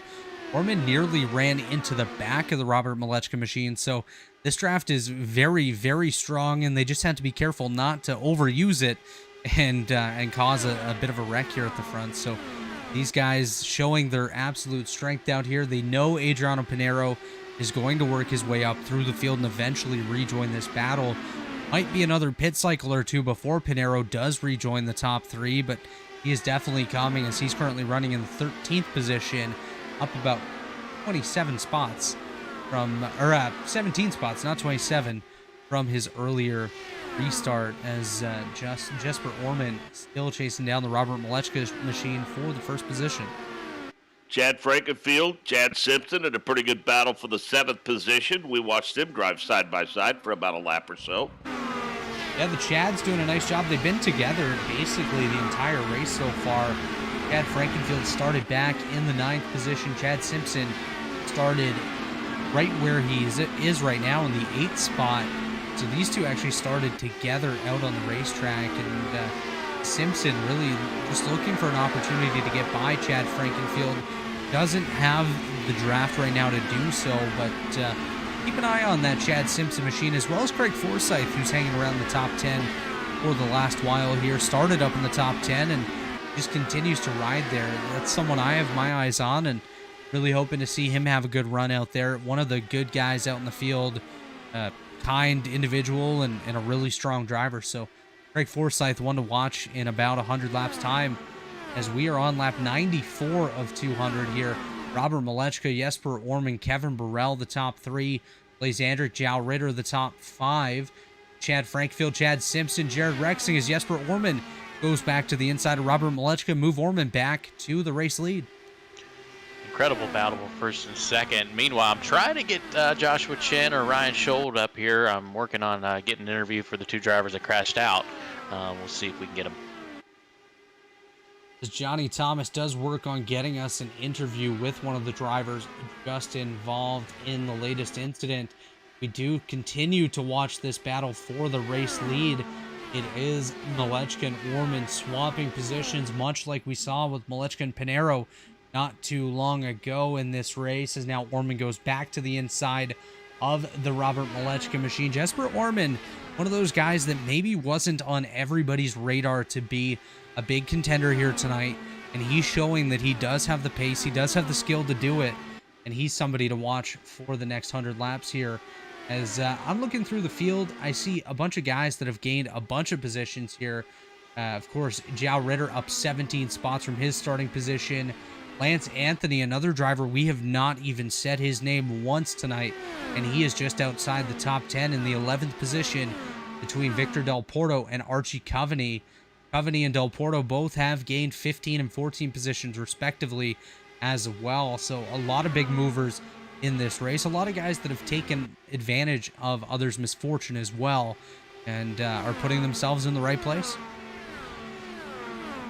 I'm watching Malechka, and I think when he relinquishes the lead, I think he appears to be doing so willingly. I mean, he's giving Orman plenty of room to make the pass, and I just that just looks like an absolutely stuck race car. I mean, when he comes off of the turn and the car swings wide toward the outside retaining wall, I mean, I don't see any wiggle whatsoever. And sure, I mean, Orman has a fast race car, but I don't know. He just doesn't look quite as stuck to the racetrack. But make no mistake about it, fast race car, and he's in contention for sure as we're crawling up on the halfway point. Absolutely. And standing by up here in the booth with Johnny Thomas is Ryan Schold. We just saw him involved in that vicious wreck with Joshua Chin not too long ago. Johnny, go ahead with Ryan Schold. Hey Ryan, yeah, the last incident of the day, most recent incident of the day. Temperatures are rising. What can you tell us about that incident that got you out?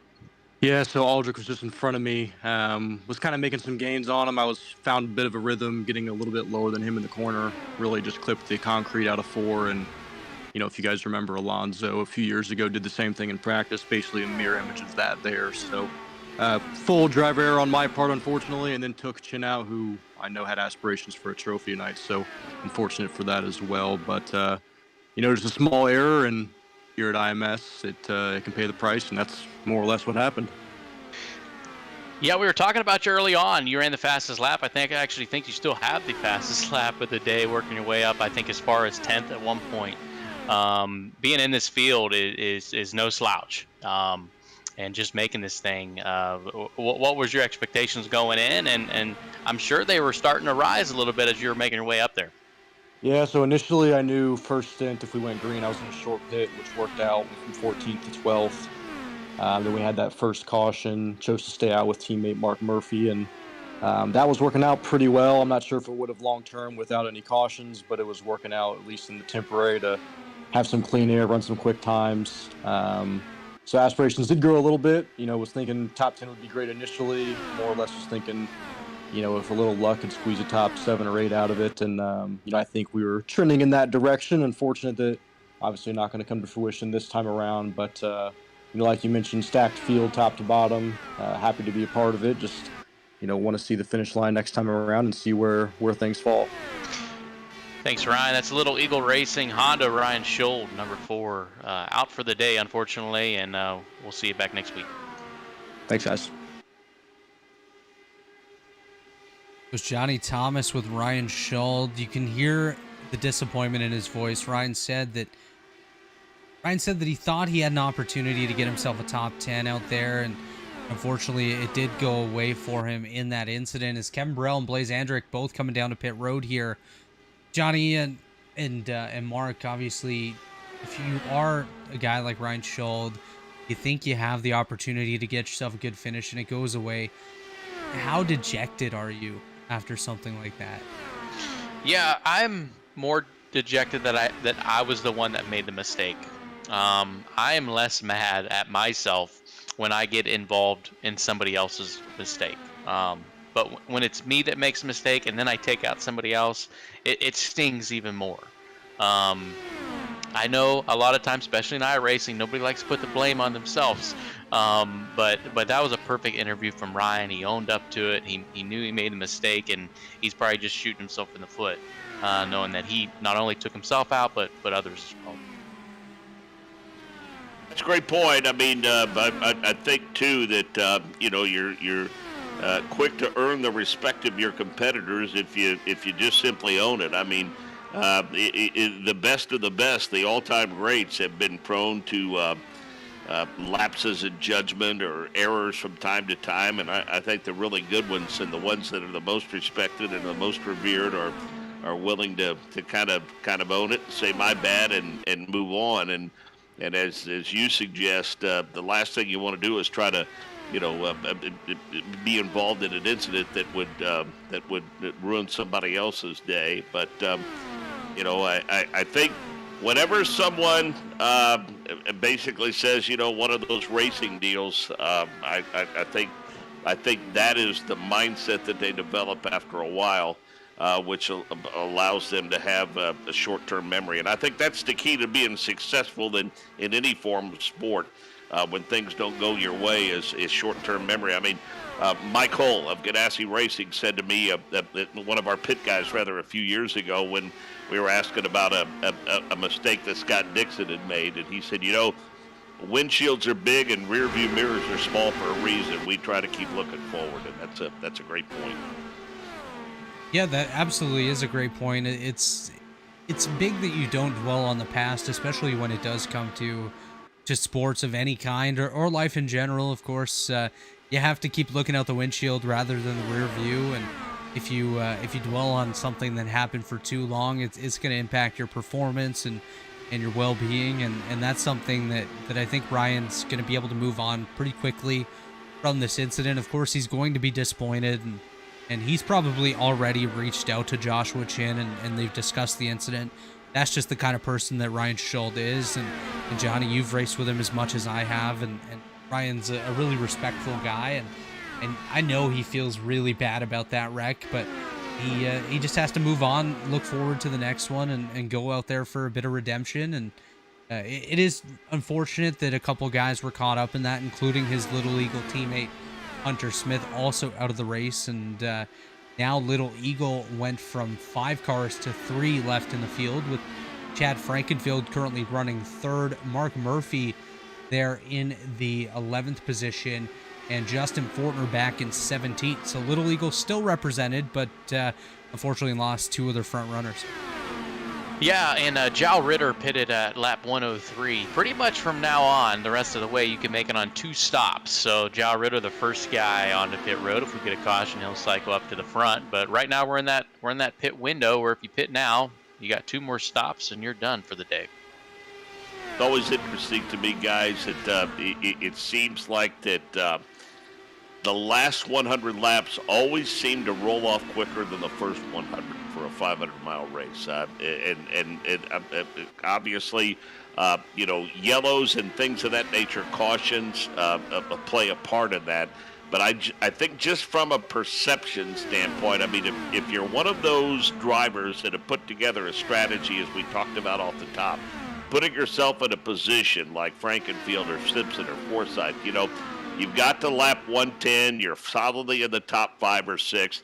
Might be a little too early to push that button and force the issue, but once you get up to about lap 155 or 160, I think after that last stop, if you've got anything at all and you've been playing anything close to the best, it's time to, as they say, lay the cards on the table and go for it. You're exactly right about the last 100 laps ticking off much quicker, it seems, than the first 100. I think that has a lot to do with the intensity picking up in the race as well. Guys are not really laying back as much as they might have been earlier on, and now everyone's full throttle, pedal to the metal. It's go time to work our way towards the front. And one thing to point out here for those of you listening at home, Robert Malechka and Jesper Orman have pulled away from Chad Frankenfield and Chad Simpson, but they are coming up into a large pack of lap cars here. And if I'm Robert Malechka, I know that my pit stop's coming up soon. I'm thinking of diving down pit road before I get into these lap cars. Actually, it is only 4 cars, but still a few lap cars to work our way through, and might be a little bit safer just to come down pit road, take the pit stop, and avoid having to work through traffic altogether. Great point. Why not? You're in your window. You might as well come down. You don't want to get that arrow tight. You don't want to get that wash and slide up and have an accident. So if you're Robert, if you're Orman, come down pit road. Yeah, and I am Robert, so that's a great point, Johnny. It's that just comes naturally to me. They're not the speed that Malechka has, that's for sure, but I would definitely be thinking of coming down pit road, and I think Robert's going to do so in the next 2 to 3 laps. It's getting to that point in the race where you want to set yourself up for maybe a nice even split of the final 2 stops here. 90 laps remaining on the speedway for Robert Malechka and Jesper Orman, who currently lead the way, and you know that they're going to be coming down shortly and have one additional stop after this one to really set themselves up for a nice run to the finish line. But it's all about hitting your marks as well as they come down pit road here shortly for the second last pit stop. Yeah, the top 2 don't appear to be forcing the issue in terms of trying to get up and entangle themselves in that lap traffic. And, those cars may not make themselves too easy to get around, because the last thing they want to do is, if they're a lap down, go another lap down. So they may not be really willing to get themselves out of the way. And if you're going to have to, it's the kind of, for Malechka, it's kind of the scenario that unfolded prior to the last stop. I mean, if you know that you've got a stop coming up in a couple of laps, just ride around, keep a good race pace, and cut to pit road, and avoid putting yourself in unnecessarily in harm's way. Chad Frankenfield, almost a second that he has gained on these guys ever since they caught this lap traffic. So he is slowly but surely working his way up to the front 2. And one thing to point out, too, is Chad has a bit of a trail behind him. Chad Simpson, Craig Forsythe, Victor Del Porto, as well as Archie Coveney. And now back in the top 10 is Adriano Pinheiro.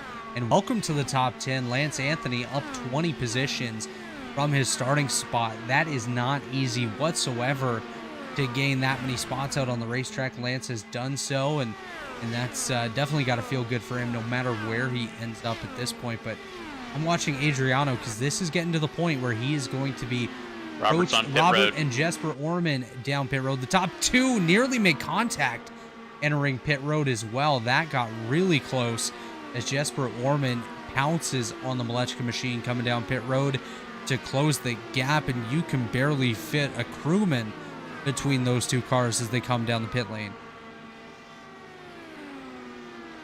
New leader is Chad Frankenfield for the first time tonight.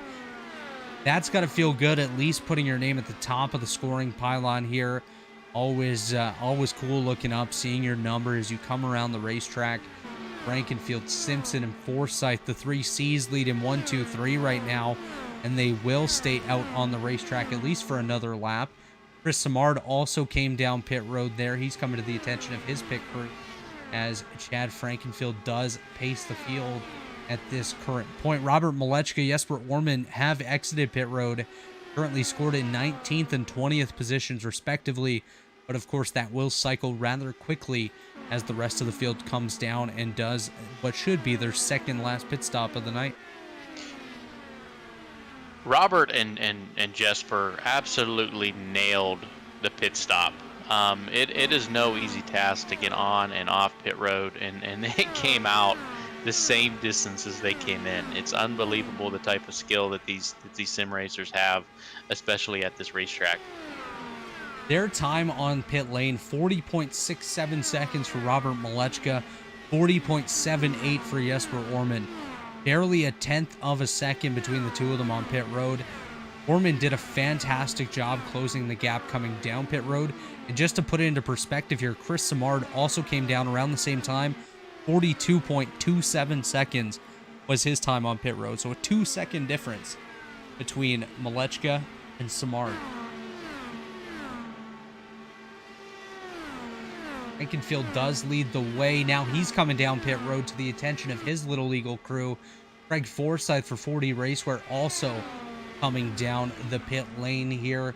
See Colin Culpa coming down. We have not talked about Colin at all tonight, but he's done a nice job quietly up in that top 15. Don Hunter, Tim Robb also to pit road. Chad Simpson now will take over the race lead with Victor Del Porto and Archie Coveney up there on the podium with him currently. Adriano Pinero, Lance Anthony rounding out the top 5. And as they run, AJ Hobson, Mark Murphy, Ethan Stanley, Michael Hossack, and Jacob Wiest, the top 10. For some of these guys, it's their first opportunity to run in the top 10, even though it is a pit cycle. Still pretty cool to see your name up towards the top of the chart. I was paying attention to Chad. He seemed like he was getting a pretty good tow on those lap cars, but after looking at the pit cycle, he's going to end up about 4 seconds behind Robert and Jesper. Yeah, Chad did not get the best of pit stops there. Again, about 2 seconds slower than the pit times of Malechka and Jesper out there, Orman, on the pit road. So that definitely makes a difference. The 2 seconds lost there, as well as the time getting back up to speed. And of course, Malechka and Orman have each other's draft as we see them swapping spots out there on the racetrack. Orman currently ahead of Malechka, 12th and 13th respectively. Chad Simpson, Lance Anthony, and AJ Hobson come to pit road, handing the lead over to Victor Del Porto with Adriano Pinero and Mark Murphy in tow. That is your current top 3 on the racetrack. Mark Rebilas still out there as well. Shout out once again, RebilasPhoto.com for all your photography needs. Thank you to Mark Rebilas. Mark Murphy as well, cool guy, but Mark Rebilas for sponsoring tonight's event. Johnny, you might share with folks that haven't done this before the difference in the feel of the race car when you've been mired in traffic. Maybe you've been 9th, 10th, or 11th, and while this success at the front of the field is short-lived for those that still have to come to pit road, just the difference in the feel of the car when you have that precious clean air in front of you and no turbulence to deal with. Exactly. Even Jesper and Robert, when they're battling first and second, you don't feel it as much. But you mentioned being mired back in 10th, 11th, and 12th. You feel it so much where you cannot make a mistake. The cars get so tight coming out of the exit. You have to, obviously you're lifting out of the gas a lot earlier than what Jesper and Robert are doing. But you guys hear it, and at home you hear dirty air all the time, and it's in every single racing series, whether it's open wheel or full-bodied stock cars. It still plays it's extremely crucial. And when you get that clean air, and that's what, we've mentioned some names that are working their way to the front, where they've been mired back in dirty air. So when they get to the front, they know how it feels to have a quick race car, and then they start working their way up there. But until then, that's why track position is key. Yeah, absolutely. The difference between dirty air and clean air is massive, especially with these cars. I find the handling really goes out the window when you're stuck in the dirty air, and when you have the opportunity to just control your own destiny out there, not have to have that dirty air on the front end of your race car. It definitely feels so much better.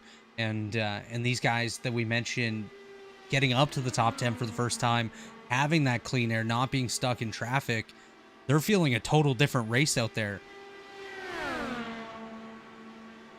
As Malechka and Orman do regain the race lead here, Pinheiro just went down pit road not too long ago. He has come back out onto the racetrack in the 7th position, so Adriano Pinheiro definitely gained in that pit cycle, able to work his way back up. He had a very quick pit time, very comparable to the times of Malechka and Orman, and now has set himself up for a pretty decent run here. Pinheiro, of course, is 7 seconds behind the race leaders, but if he plays his cards right, he could be up there battling with these guys towards the end of the race, with just another good pit strategy to come. And if I'm Orman and Malechka, pretty soon I'm going to start thinking about that Bread King machine.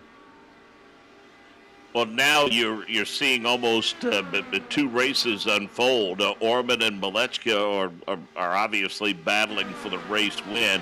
And then you've got, behind them, you've got Forsyth, Frankenfield, and Simpson in 3rd, 4th, and 5th. And that is a pretty nice battle for the 3rd spot on that podium. And they've opened up about a 1-second lead between Ritter, who's in danger of losing that draft. So, again, the battle for the lead right now continues to be a good one. But that battle for 3rd, 4th, and 5th is pretty impressive as well.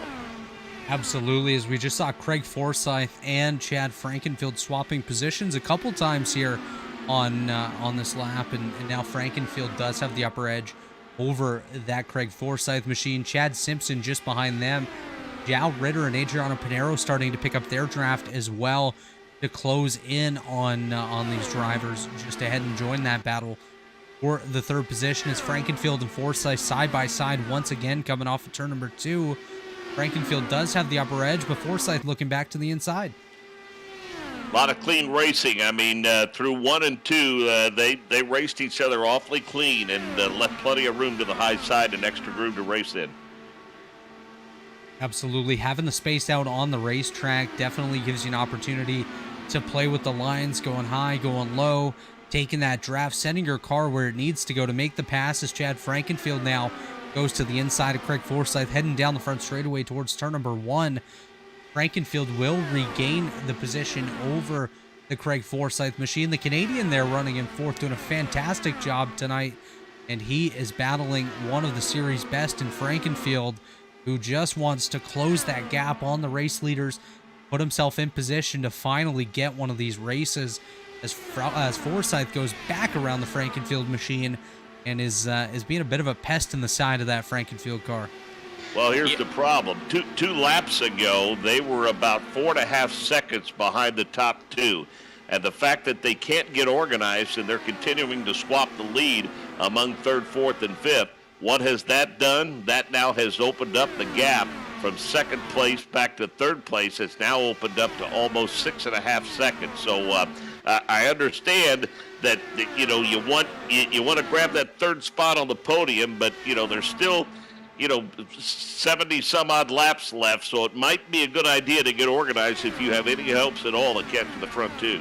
And that's exactly it, Mark. They are falling back from the leaders, but what they're also doing is falling back towards Chad Simpson, Jao Ritter, Adriano Pinheiro, and everyone else that wants to get those positions as well. So what is now a battle for 3rd can soon turn into a 5, 6, 7 car battle for position, and allow Orman and Malechka just to pull away from these guys, which if we do stay green, which so far it's looking like it might, obviously knock on wood, anything can happen, but these guys do need to get in line, work together, try to close up that gap just a little bit. Yeah, Mark nailed it, and Mark, I wish you could listen into the drivers like I can. And there were some arguments going on whether they should get in line and ride or keep racing it out between Chad and Forsyth and Simpson.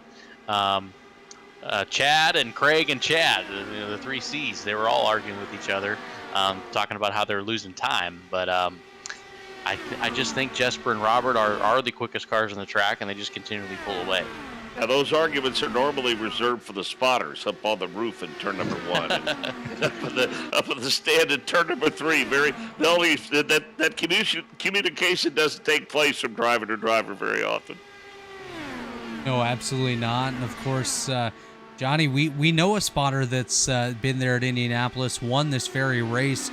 Brent Wentz with Takuma Sato a couple years ago, and he definitely would have been working that radio traffic like an air traffic controller, trying to get these guys together, work their way up towards the front. And it's quite the battle to get 3 drivers or even 4 all on the same page, thinking, okay, we can't race each other, we just got to work together and get in line and work our way towards the front. Steph Wilson has, I think, 3 wins as a spotter in what used to be the Freedom 100. I mean, he had a pretty good run there for a while, and he was the one that kind of guided Peter Dempsey to that improbable finish where they were, 4 wide of the finish line, I think, a few years ago. So Steph, who gave the command tonight, is a pretty proficient spotter for sure in his own right. Yeah, and Brent Witz will be the spotter for Callum Islet this year at the 500. Brent is a huge supporter of the Elite Racing Leagues, owns Days Gone By, the vintage apparel company. You can go to daysgoneby.com for all your vintage apparel needs. Brent's a really cool guy, a really good guy too. Helps out a lot of leagues. You talk about one of your sponsors at Worldwide Technology Raceway, and then you talk, spotters at a place like Iowa Speedway. I mean, those guys earn their money all the time, but they really earn it on those shorter ovals like that because, you get 10 or 15 laps into a race, and those guys are in traffic all night long, and I've got a ton of respect for what they do, and there's some darn good ones up there for sure. Yeah, I was amazed of the Texas race. I couldn't imagine being a spotter for that event about a month ago. Yeah, they earned their keep. There's no doubt about it. And, I mean, it's a trust factor. It's like a quarterback with his offensive coordinator, a pitcher with a pitching coach. I mean, there's a level of trust there and a level of communication that you have to have. And that's why a lot of times when you see a driver change teams, typically he'll take the spotter with him. That's not uncommon in motorsports for sure. That's exactly it. And I've had the privilege of working as a spotter in the NASCAR Pinty Series in previous years. And it really is a trust factor. You have to have that rapport with your driver. The driver has to be able to trust you because at the end of the day, you are the eyes and ears for that driver out on the racetrack. He can only see a certain amount of things, and you can see everything. You're the one that's going to be working out those deals like we would see with Frankenfield and Forsyth out here on the racetrack trying to get in line. And it looks like they have gotten in line together, but I think a bit of too much damage has been done at this point to catch Malechka and Orman just on straight pace. They're going to have to work the strategy, maybe hope for a caution if they want to have that opportunity to close in on these leaders. Yeah, they bumped it up another second or so. It was a little over 6 seconds just about 2 laps ago, and it continues to grow. I mean, the front 2 clearly the class of this field on this day, but again, the unknown is the fact that there's another stop looming, and we've seen a lot of races come unraveled on pit road toward the end of a race.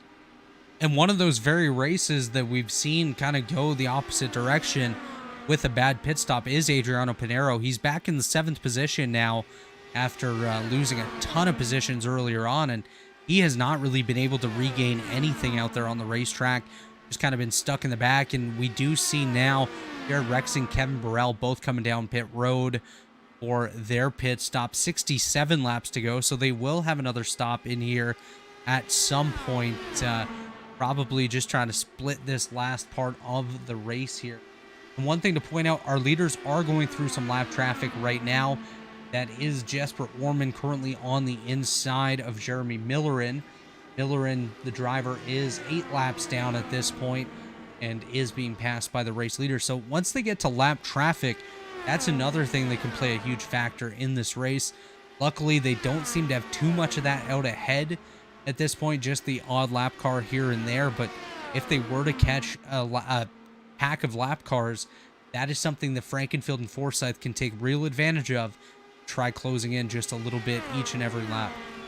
You guys referenced the 100th 500, the improbable win by Alexander Rossi. I think if you talk to Alexander Rossi today, he would give a tremendous amount of credit to his teammate at the time, Ryan Hunter-Reay, because Ryan was not in contention for the win, but he was running in front of Alexander Rossi, and it was because of the draft and him able to pull Alexander Rossi along the straightaways, both front and back, over the last handful of laps that allowed Alexander Rossi to stretch the fuel mileage out enough to get the win. Yeah, teammates definitely do play a big part, of course, and like you mentioned, Hunter-Reay and Rossi playing a big part in the victory in the 100th Indy 500. And I believe, Mark, that was a big race for you as well. Was that not your first race as the lead anchor there on the radio network? It was, as a matter of fact. Thank you very much. Yeah, I started in '96. I was working at a radio station in Terre Haute that was owned by the Homa George family, and of course, being in the family, if you will, it kind of was my foot in the door. And I was a pit reporter for a couple of years, and then it was in 2000 when Juan Montoya won the 500. I was in turn 3 for that one, and I stayed there for 15 years and was fortunate enough in time for the 100 to take over as the 6th voice of the 500. That's definitely a big honor. I can just imagine taking over for some historic anchors that have called these races in the past, and even just working with you tonight for Johnny and myself, it's definitely a great honor to learn from you and try to follow, at least virtually, in your footsteps a little bit here tonight. And it's we definitely hope to have you in more races whenever time does allow you to do so. But very cool to hear some of the history that you've shared with us tonight. And what would you say in the past is your favorite Indianapolis 500 moment? Not necessarily just a win, but just a moment that stands out to you. Well, I would say in terms of a call, the 2006 battle between Marco and Sam Hornish Jr., I mean, Marco ran him down to the grass going into turn 3 in front of me, and I thought the race was over. I didn't think there was any way that Sam would catch him, and he did. And I would say that was at the top of my list in terms of my favorite calls until we had the chance to call Elio's historic 4th win a couple of years ago, and I thought as a network over the last handful of laps of that race, I was awfully proud of Nick Yeoman and Michael Young and Jake Query and Kristen Airy. I thought we absolutely nailed that call. We came up some lines. I think Nick at one point when I threw it to him in one, he said Foyt, Mears, Unser, and maybe Castro Neves, and then. People have asked me before where the line and then there were 4 came from when Elio came to the finish line, and I said it literally came to me at the entrance to turn number 4. I don't script much of anything when it comes to live play-by-play. I've never done that because I want it to be as organic as possible, and those are some of the lessons I learned from my predecessors like Paul Page and Bob Jenkins and Mike King and even Doug Rice from the Performance Racing Network, who's a close friend who I still work with to this day. And so, I think that's the thing that impresses me the most about what you guys do is that you all, you let it happen organically and you let each race stand on its own. And I think you do a great job sharing knowledge. Obviously, your knowledge of all the drivers is impressive. And I think much like we do with the radio network, I mean, ultimately, you guys are fans, and that's what we all are that are a part of this. And I think it's because of that passion and enthusiasm we have for the sport and this event for sure. I think that's what allows us to come up with, I think, a pretty good product like you guys have here for sure. Yeah, absolutely. We definitely appreciate your comments there as well. And you mentioned Bob Jenkins, and I've actually had the privilege of taking part in a race here on iRacing that Bob was on the call for. I believe it was with the Monday Night Racing League, and was able to line up with Mario Andretti out on the racetrack, a couple NASCAR drivers as well, Elliott Sadler, Tony Kanaan, Stephen Wilson. It was quite the moment for me just to be able to take part. I actually ended up getting wrecked by Mario Andretti, and not many people can say that. So that's that was definitely a pretty cool moment. It led to him turning into one of my good Twitter friends now, and we have discussions every once in a while. So it's pretty cool what this industry and this racing world can do, and the people it can bring together out there. As we have a big wreck on the front straightaway. Yeah, we got a caution. Craig Forsyth involved. Craig was doing so well here. Let's take a look on the Rebilas photography replay machine here, Dave, and see what just happened there. Looks like a one-car incident. That was a big, big hit for Craig Forsyth. Got tight. Coming down to, I believe this is turn 4. He doesn't end up getting to that gray spot on the racetrack, but doesn't look like he gets low enough in the corner. Like you mentioned, John, he gets really tight into the outside wall, down across the racetrack, into the inside wall from the outside wall, and unfortunately takes the nose off of that race car. Craig Forsyth will be done for the day. Really, really unfortunate for Craig. Was running top 5, battling with Chad Frankenfield and Chad Simpson, and now finds himself on pit road with heavy damage on that race car. Just unfortunate for Craig Forsyth. Yeah, you just saw him coming out of turn 4, getting tight, and even with your foot off the gas pedal, it is still pushing. You're turning that wheel to the left. You got your foot off the gas. You don't want to hit the brake because then it's going to drive you right up into the wall. But there's really nothing Craig can do once you get in that position. There's a lot of things you can do before that, but with being about a second off that car in front of him, he had a little bit of toe, a little bit of speed entering the corner, got tight into the wall. Yeah, definitely unfortunate there for Craig Forsyth, as now he has gone from having an opportunity for a great finish being done for the day. But what this does here, now that we are under caution, I would say just about everyone's going to come down pit road. What they'll do is try to split this last run. Actually, Craig, believe Archie Coveney, no, Mark Murphy stays out on the racetrack now as Malechka and co come down pit road. This will give a guy like Adriano Pinero and Chad Frankenfield an opportunity to get up there and battle for the race lead with the likes of Malechka and Orman, now that they can all regroup, re-rack, restack, and go for it again. This sets Jao Ritter up for prime position. Jao Ritter, Kevin Burrell, Blaze Andrich, Jared Rexing, Seb Alexander. It sets all 5 of these guys up in the prime position, because about 5 to 10 laps ago they went down to pit road. So that caution came out in the middle of stops.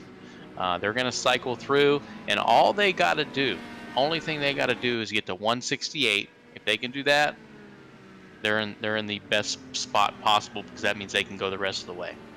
Absolutely, and what this has done now, Jesper Orman does win the race off of pit road ahead of Robert Malechka.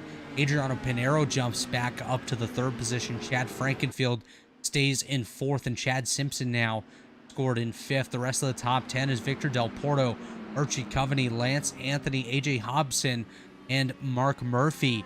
A few guys that haven't really been in the top 10 now inside the top 10 in Del Porto, Coveney, and Anthony. Gives guys like I mentioned, Adriano Pinero, Chad Frankenfield, another opportunity to race for the victory.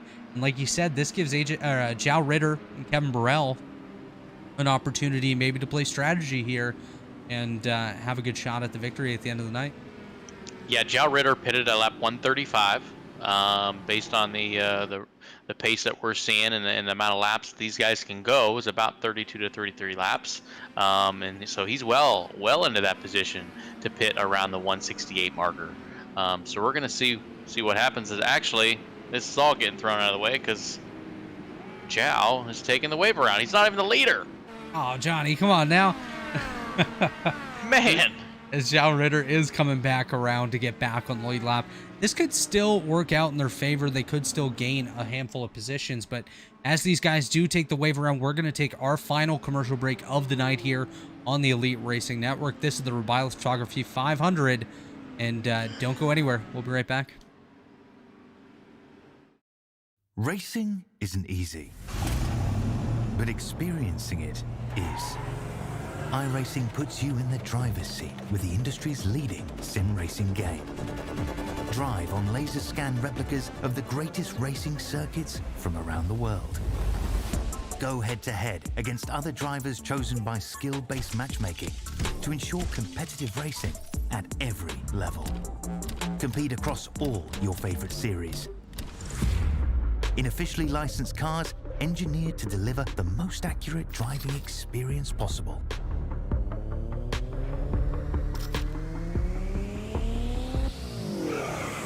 Join a race or host your own with players from across the globe. Race against the computer or in a league with friends. Feel the thrill behind the wheel. Visit iRacing.com.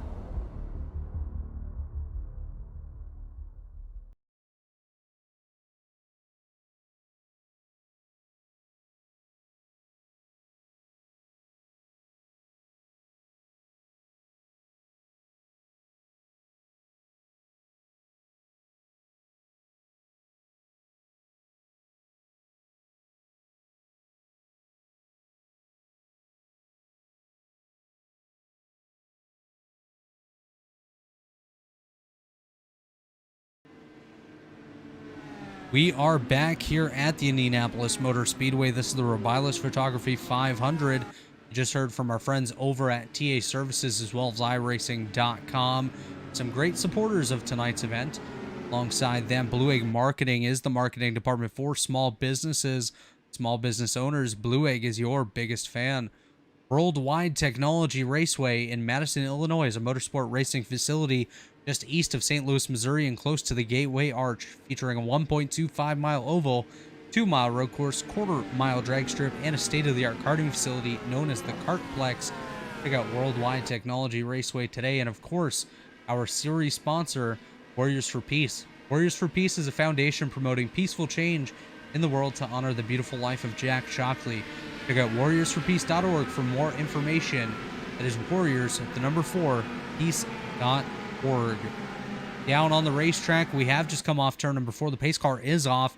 We are about to go green once again with Jesper Orman out front of Robert Malechka and Adriano Pinero. Orman with a great jump here over Malechka, who now has his battle buddy Adriano Pinero back looking to the inside here for the second position. Orman, Malechka, Pinero up front with Frankenfield and Simpson trailing behind. This is going to be one heck of a battle here with 53 laps to go. Pinero finally back up front. He goes all the way down to the grass. We are 3 wide for the race lead. Welcome back, Johnny Thomas. It is battle time. Who's gonna give? It's Jesper Orman giving here as Adriano Pinero has the upper hand on the bottom lane here. He goes all the way down to the gray, slides up a little bit. Robert Malechka now looking to the inside. A bit of a crossover here. Looks like Mark Rebilas has crashed on the racetrack. We're going to stay green. 3 wide once again. Jesper Orman up through the middle. What a battle here for the race lead. Adriano Pinero was holding back for a little bit. He's ready to go as Robert Malechka now has the upper hand once again over Jesper Orman coming off of turn number 2. It is Malechka currently leading the way over Orman and Pinero. The race is on. There's no more fuel saving. There's one more stop. We don't have to worry about any of that. So you're going to see the best drivers, the best cars work their way to the front here. That's exactly it. Fuel strategy doesn't matter at this point. It's all about the battles on the racetrack and, of course, hitting your marks on that final pit stop. Is now Chad Frankenfield going 3 wide for second position on the inside of Pinero. 2 wide now. Chad Frankenfield all the way down to the apron. Nearly makes contact. Oh, my gosh. What a battle for third here. Pinero does 8 away from Chad Frankenfield without too much of an issue there, but Malechka now chasing down Orman once again. Pinero chasing down Malechka. Malechka to the inside of Orman, slides up in front of him. Robert Malechka, your race leader once again.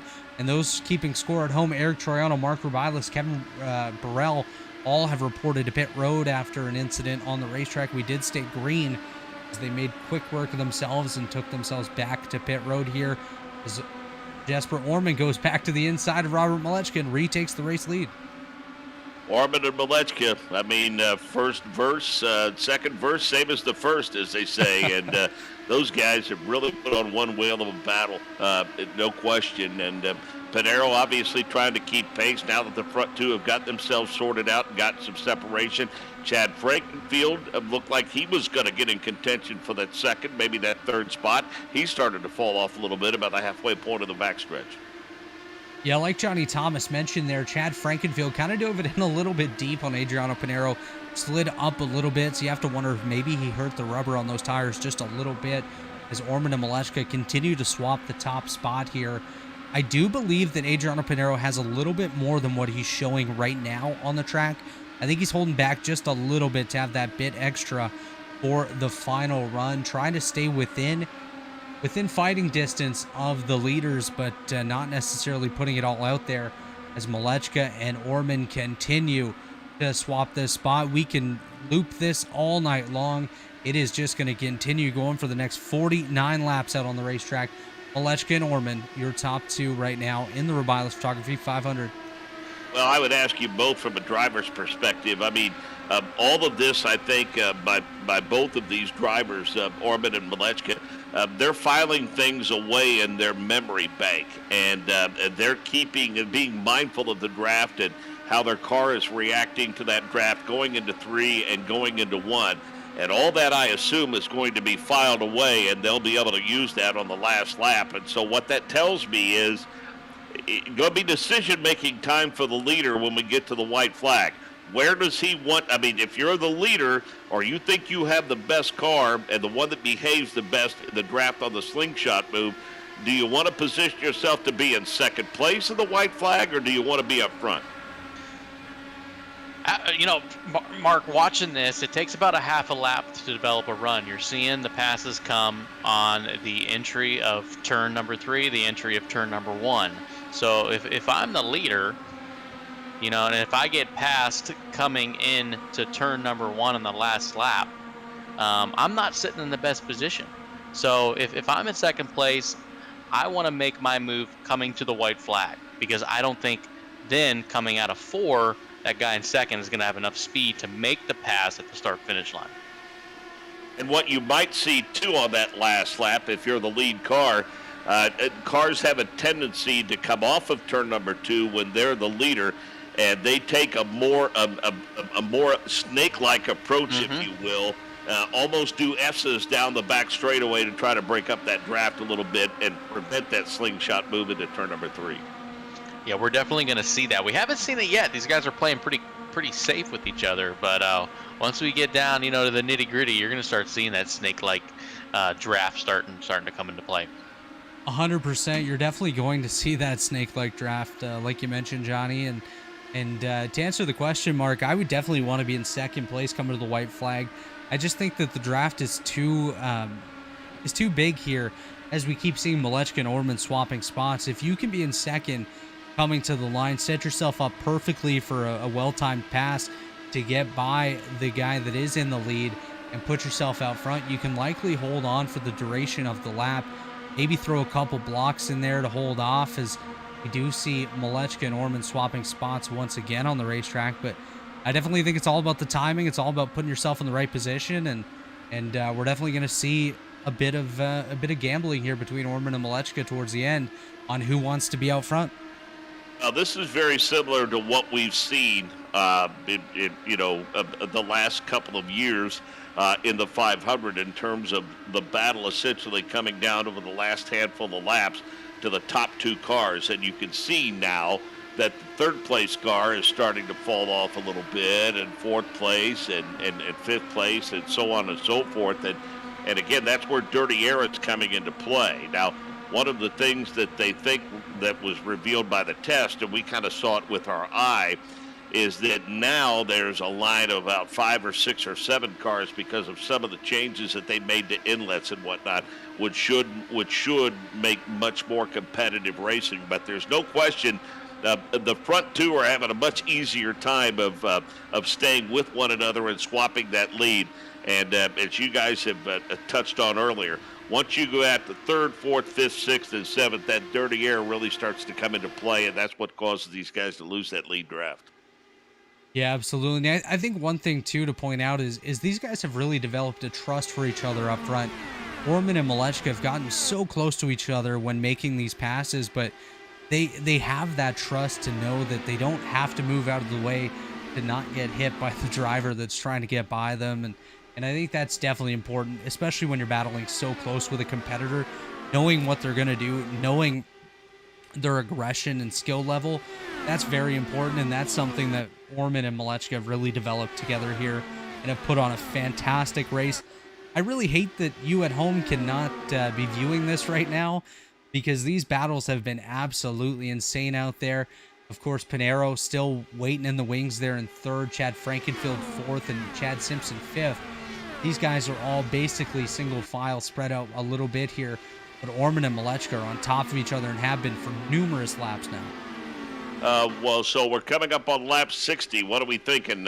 About 15 laps from pit stops? You know, Mark, I'd have to say lap 168, Okay. and then you're good. So 32 laps to go is when the fuel window is going to open.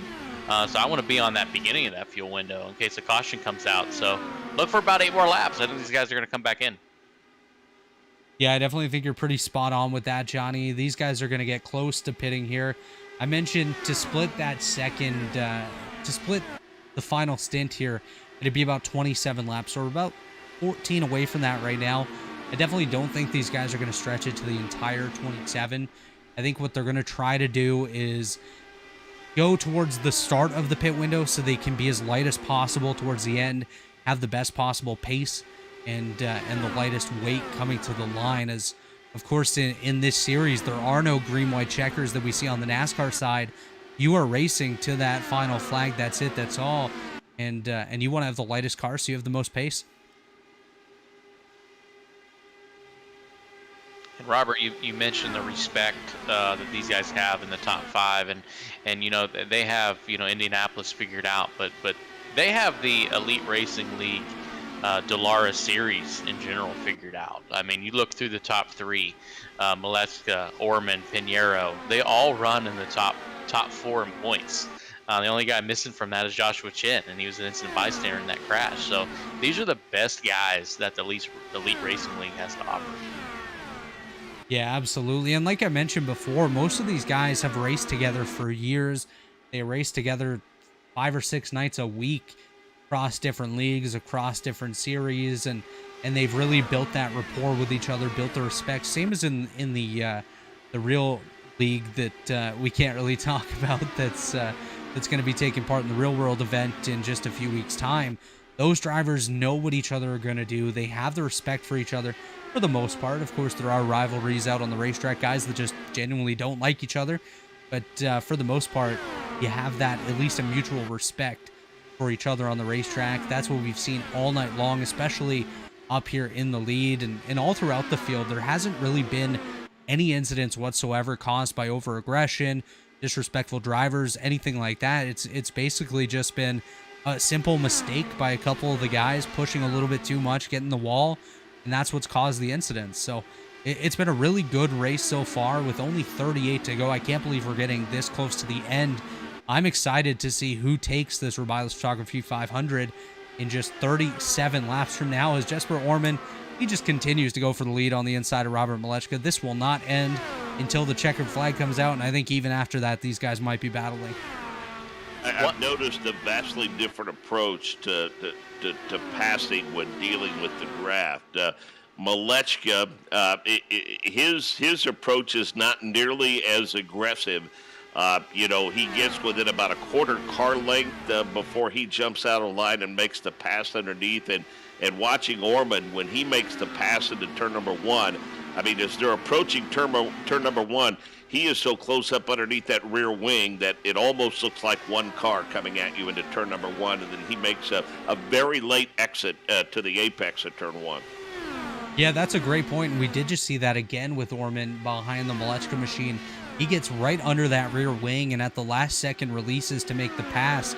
That's a big difference between what we've seen with Malechka, like you said, where he's leaving a bit of a gap, then going for the pass as he just about did there. There he goes to the inside of Jesper Orman. Orman gets back in line, but definitely a difference in the aggression level with those passes, of course, and the confidence too to be able to get that close and make that pass is pretty remarkable. One thing we do have to mention, you're speaking of incidents, and I am starting to notice a little bit of an incident in the back. Troiano, Elite Racing League has something called a 2-tally system, where if you cause 2 accidents, you are done for the day.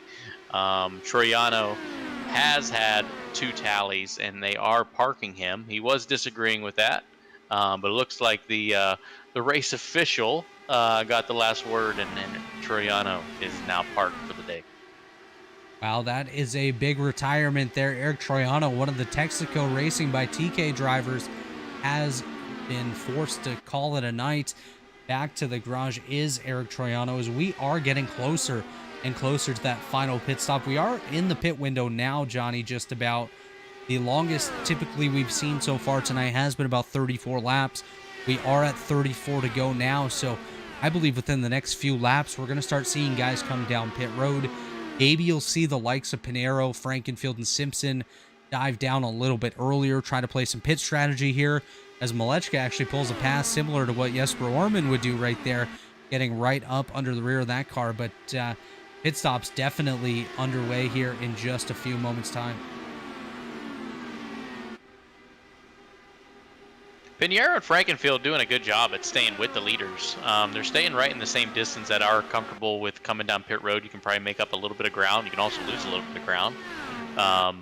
But Adriano and Chad, and then the other Chad Simpson, they're all in it. I think that top 5 is the 5 drivers that we need to look at.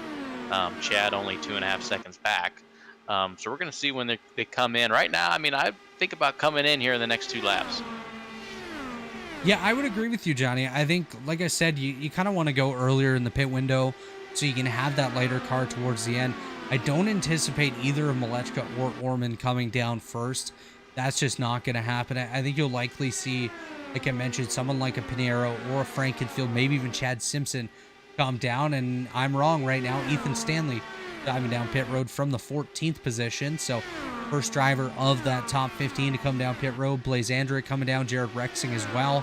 Pit cycle's underway for the guys in the mid to rear of the pack. We should see some of these top guys coming down soon, as typically when one guy comes down, that triggers everyone else. By the way, Ethan Stanley just had one of the quickest pit stops I've seen all night at 8 seconds in the pit box compared to usual about 9.5 that we're seeing from most of these guys.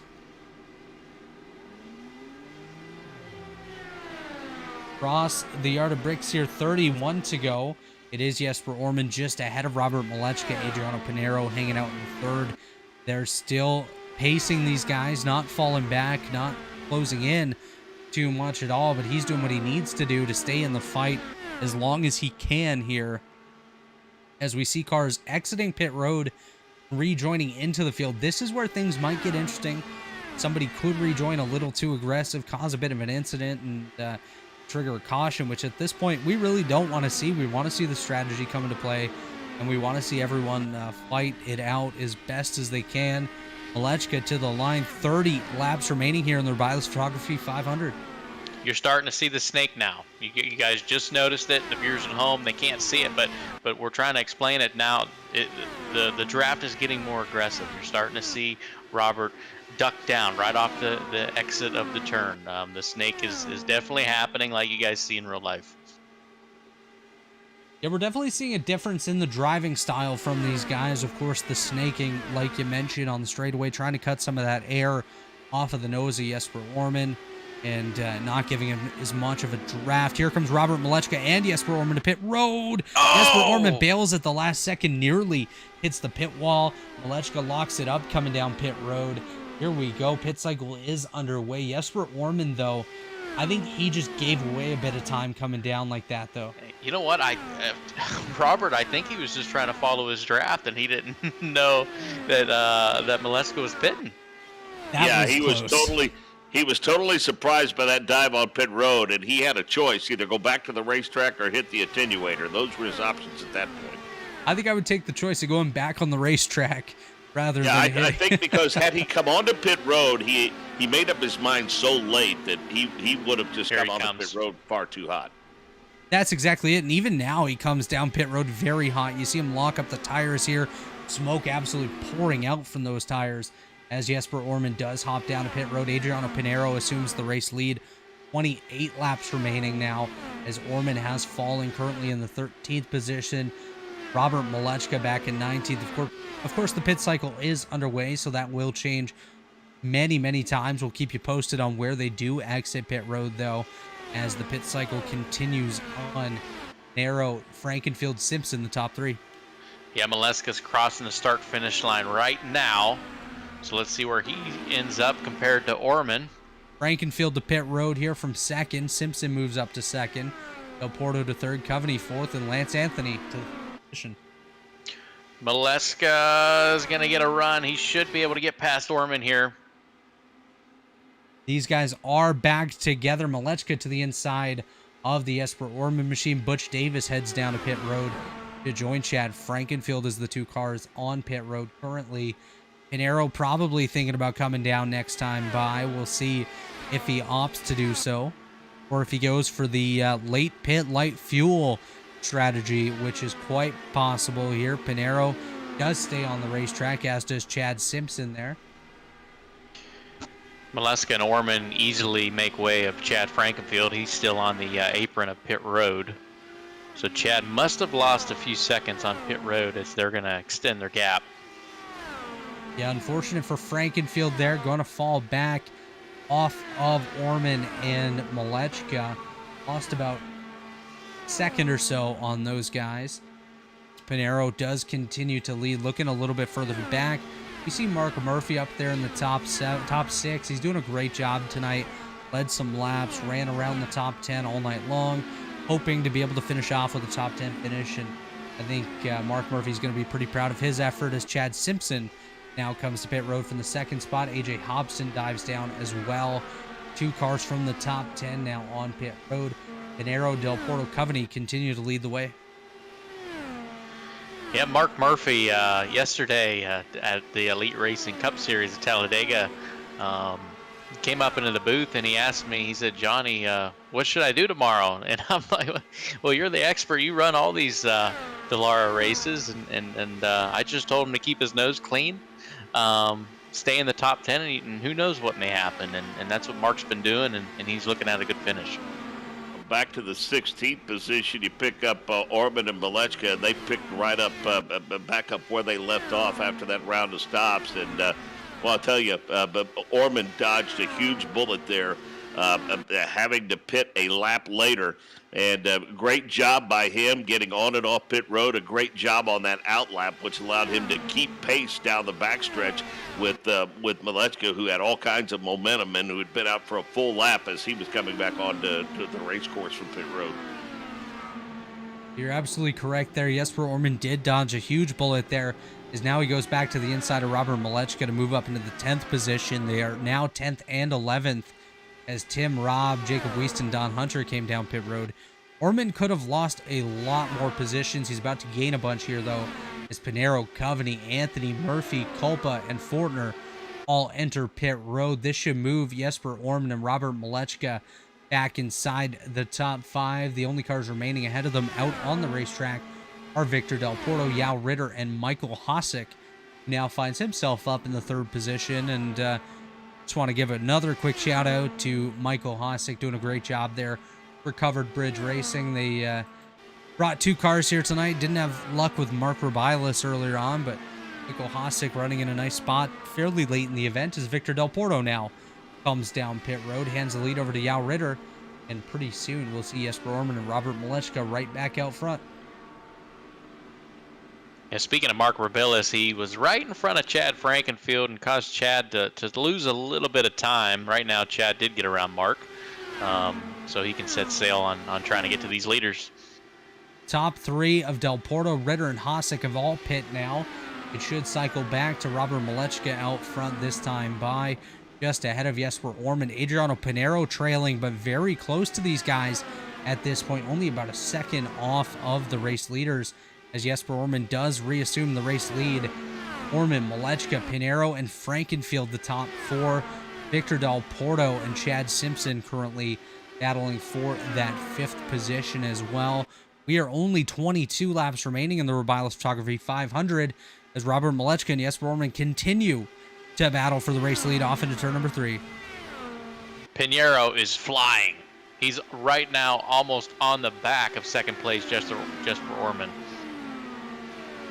Pinero did pit 6 laps later than Robert Malechka, so I do believe he has a bit of a lighter fuel load on board his car at this point, which could definitely play a factor as they get closer to the end. But as you mentioned, Adriano Pinero closing in rather quickly here to the rear of the Robert Malechka machine, is now we do see Malechka and Orman actually get in line a little bit. Never mind that. Robert Malechka says, I'm going back to the front. He dives to the inside of Orman off into turn number 3. He gets back in front. Robert Malechka, your race leader, ahead of Jesper Orman, but Adriano Pinero is growing and growing and growing in their rearview mirrors. Chad Frankenfield has the tow, so he's working on Pinero. They're both catching the leaders. Yeah, Chad got a really nice run off a turn through 3 and 4 last time and started to close the gap a little bit. Has some work to do. Right now, it's pretty much a 3-horse race. Yeah, 3-horse race that's absolutely heating up here. Adriano Pinero has about the same gap that Robert Malechka has to Jesper Orman at this point. Pinero is back in the fight. He was 30th not too long ago, about 100 laps or so at this point. He was back in the 30th position, now finds himself back up to 3rd. And you can't forget, he was battling with Robert Malechka very hard early on in the event. Unfortunately, a pit incident cost him quite a few positions there, but he has gained them all back and wants to gain 2 more now as we are 19 laps to go in the event. Pinero slides up a little bit in the middle of turn number 1. Malechka and Orman battling for the race lead. Pinero trying to get back in it and just get back in line, try to keep working his way up to the front. Orman and Malechka continue to do battle here into turn number 3. Malechka has the lead over Orman. Pinero back there in 3rd. Frankenfield 4. Chad Simpson in 5th. Looking at the biggest movers of the race so far, Lance Anthony up 20 spots, started in the 29th position. Victor Del Porto and Archie Coveney both respectively have gained 19 positions. Here's Adriano Pinero now pulling up to the rear of the Robert Malechka machine. I wish people could see this at home, Mark. Well, there's no question that when they get to the short chute in the south and the north end, that's where Pinero can really start to make hay. But it's in the straightaways where those guys get single file and he falls back about 3 or 4 car lengths. But as soon as they start to go wide and they mix it up a little bit, like I said, in the north and south end, that's when he's able to keep pace right now. And you got to wonder if, it's obvious he has a fast race car. Is he just being patient and letting them mix it up, and then he too will hit the button with about 6 laps to go? Well, the one thing I'm seeing, and I'm sure you guys are noticing this as well, is Adriano Pinero seems to be running about 2 lanes higher than those guys ahead of him right now. I'm not sure if that's maybe he only took fuel on his pit stop and doesn't have the rubber to be able to handle the lower end of the racetrack, or if maybe that's part of his saving process at this point to try to save a little bit extra for the end of the race for a final push here. It'll be very, very interesting to follow along with Adriano Pinero as they do come to 16 to go, and it does seem like he's fallen off just a little bit more from Orman and Malechka. And like you said, Mark, the straightaways are where those top 2 guys seem to be pulling away just a little bit more each and every lap. One of the reasons perhaps why he's running about a half a groove higher, especially through the turns, is maybe what we talked about earlier. I mean, you can handle that air when you're the car running in the 2nd position, but when the air is coming off of both of those cars, getting back to that 3rd place car, that's where it can get a little disruptive and you get really dirty air, and maybe he's trying to avoid it by running a half a groove higher or so.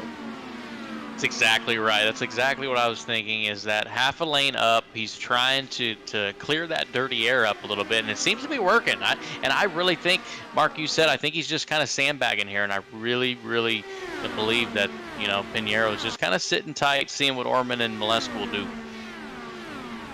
As the laps do tick down here, 15 laps remaining right now. Jesper Orman, Robert Molechka, Adriano Pinero, your top three. Chad Frankenfield trying to close in that gap just a little bit here, trying to be in position in case something were to happen, but also put himself in a spot where maybe he can take some of that draft and pounce on these leaders late in the going. Coming to 14 to go, Molechka is out front just by a little bit over Jesper Orman. Pinero looking to get some of that draft. He just doesn't seem to be getting that draft on the straightaways here. Again, multiple lanes up in the corner. Like you guys mentioned, trying to get rid of some of that dirty air off the nose of his number 56 machine. We'll see what he has for these guys over the next couple laps, but it just seems like Pinero maybe not gaining as much as he wishes at this point. Molechka does regain the lead over Jesper Orman. Just looking a little bit through the field.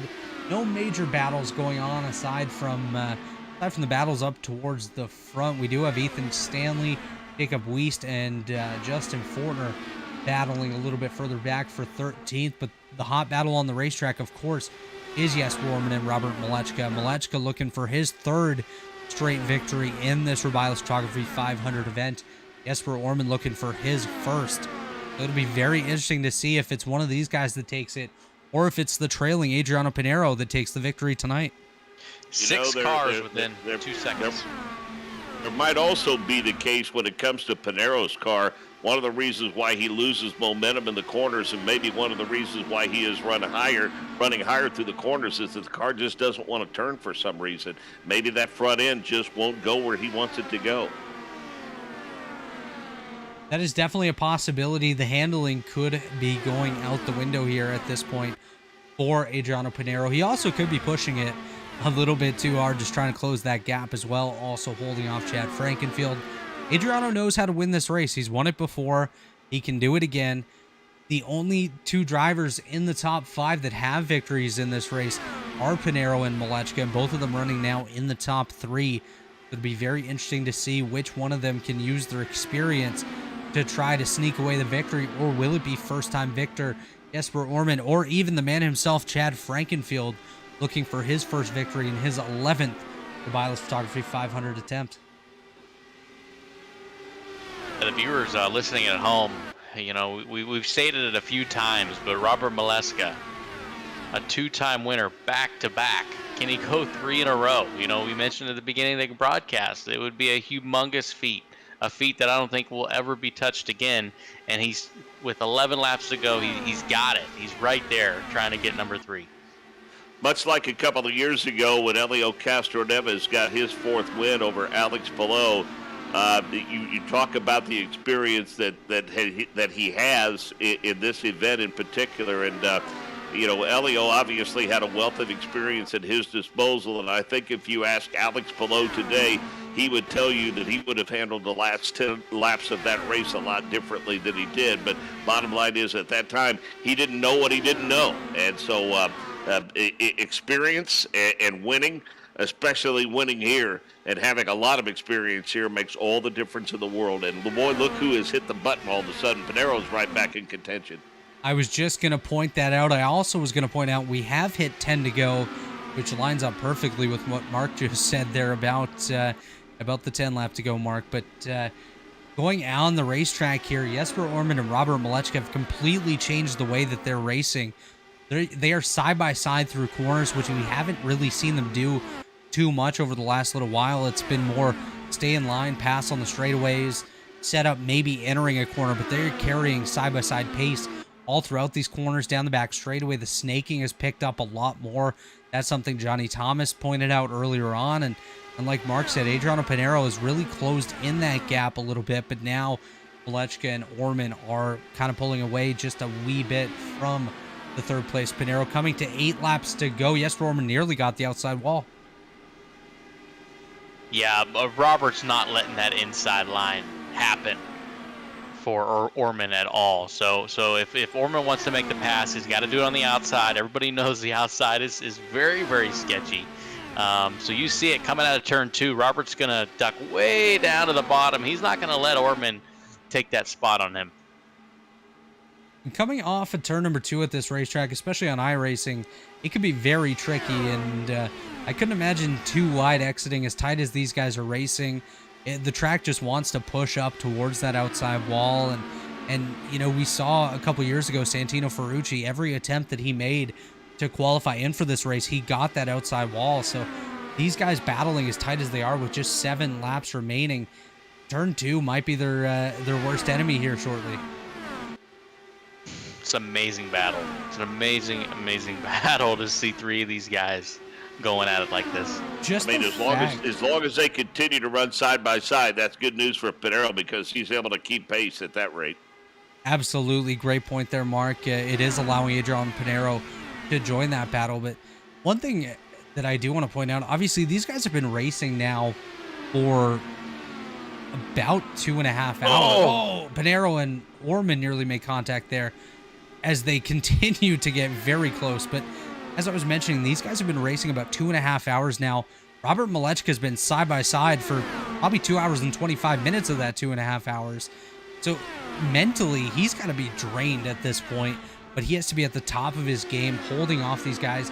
Pinero has cleared Jesper Orman and is pulling away from Orman. Now he's on the rear end of Robert Malechka.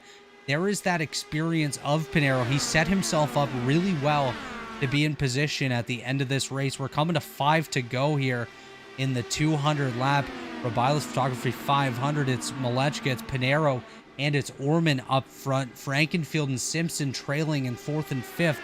Who will it be when we come around in 5 additional laps here to see who takes the victory in the Rebilas Photography 500?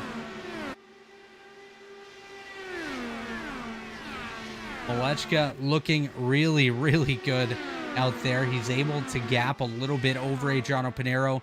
Pinero kind of shaking down the back straightaway, a little bit more snaking than we've seen. He looks to the high side of Malechka, trying to set himself up for a nice run off of turn number 4 here, as he is able to close in just a little bit, gets down almost into that gray area of the corner. Continue to see Pinero just doing some interesting steering on the straightaways as he looks to the outside. It's incredible. It's incredible to watch this. Oh, Pinero nearly flips the wall there. May have actually brushed it a little bit coming off of turn number 1 here, as Orman does look to be falling back a little bit further. Pinero now to the outside of Robert Malechka. Here comes Adriano Pinero for the race lead. Side by side, wheel to wheel.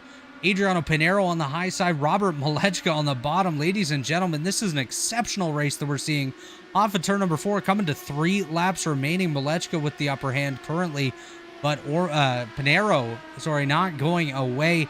His left front wheel is equal to the right rear wheel of Malechka. Malechka now clears ahead of Pinero. Pinero gets back in line. He's going to try to set up another pass here within the next lap or 2, as it is getting down to crunch time here very late in the running of the Rebilas Photography 500. Well, Pinero's got some work to do because Malechka is reluctant to let him have the bottom of the racetrack, and because of that, he's got to lift a little bit when that car swings wide, or at least that's the appearance anyway.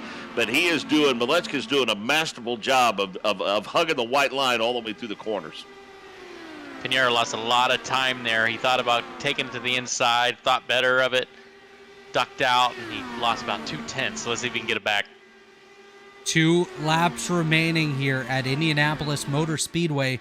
Robert Malechka looking for his 3rd 500 victory in a row. Adriano Pinero looking for his 2nd out here tonight, and these guys have done an exceptional job. Pinero's battled back from all the way in the 30th position to be back up here battling with the guy that he was side by side with for the opening handful of laps, as we're coming to 1 to go here at the Indianapolis Motor Speedway. Adriano Pinero chasing down Robert Malechka. Who will it be 4 turns from now? He's got to run. They're side by side into 1. And again, Malechka's not letting him have the bottom of the racetrack, and that's the longer way around, and so far that has worked to his advantage over the last handful of laps. Coming down the back straightaway for the final time, Robert Malechka holding a gap over Adriano Pinero. Pinero's going to have to do whatever he can here to set up for a nice run off of turn number 4. Malechka now off a 3, heading into the final corner of the evening. Robert Malechka comes from the pole. Absolutely phenomenal performance tonight here up front all night long. 3 in a row, the three-peat for Robert Malechka here in the Rebilas Photography 500. Malechka, Pinero, Orman, your top 3. Wow, guys, what a race. What a night. That's amazing what we just saw to Robert Malechka, Adriano Pinero, and Jesper Orman all night long. This is what a major accomplishment. It's something that elite won't ever see again unless Robert comes back next year and wins number 4. I mean, 3 in a row at Indianapolis it's absolutely incredible. Robert is a name that's not too known in the elite racing leagues, but it is now at the top of the list of elite racing league drivers. He might not be known in elite, but he would be a first ballot Hall of Famer if elite had a Hall of Fame, Johnny.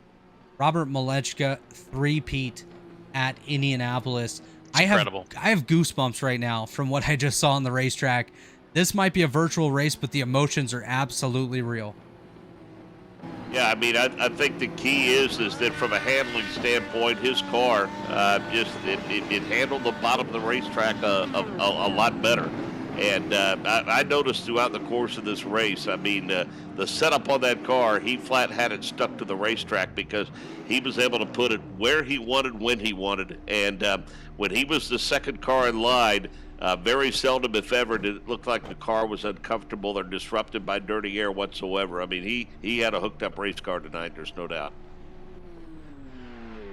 Wow.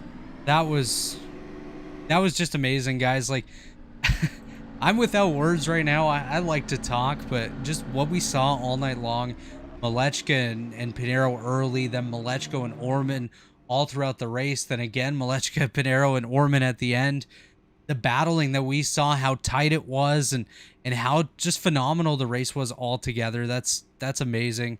Dave Huckleberry, you did such a fantastic job with us tonight. You haven't talked at all, but I hope you enjoyed that as well, as we do see our top 3 finishers joining the waiting room here. Johnny Thomas, Mark Jaynes, why don't we go ahead and bring up our 3rd place finisher, Jesper Orman. Jesper Orman, it is the Elite Racing Network booth. You got a copy? Yeah, copy. What an amazing job you did tonight. What a battle you had all night long with Malechka, with Pinero, everyone up at the front. How would you describe the racing and what you were feeling in the car out there?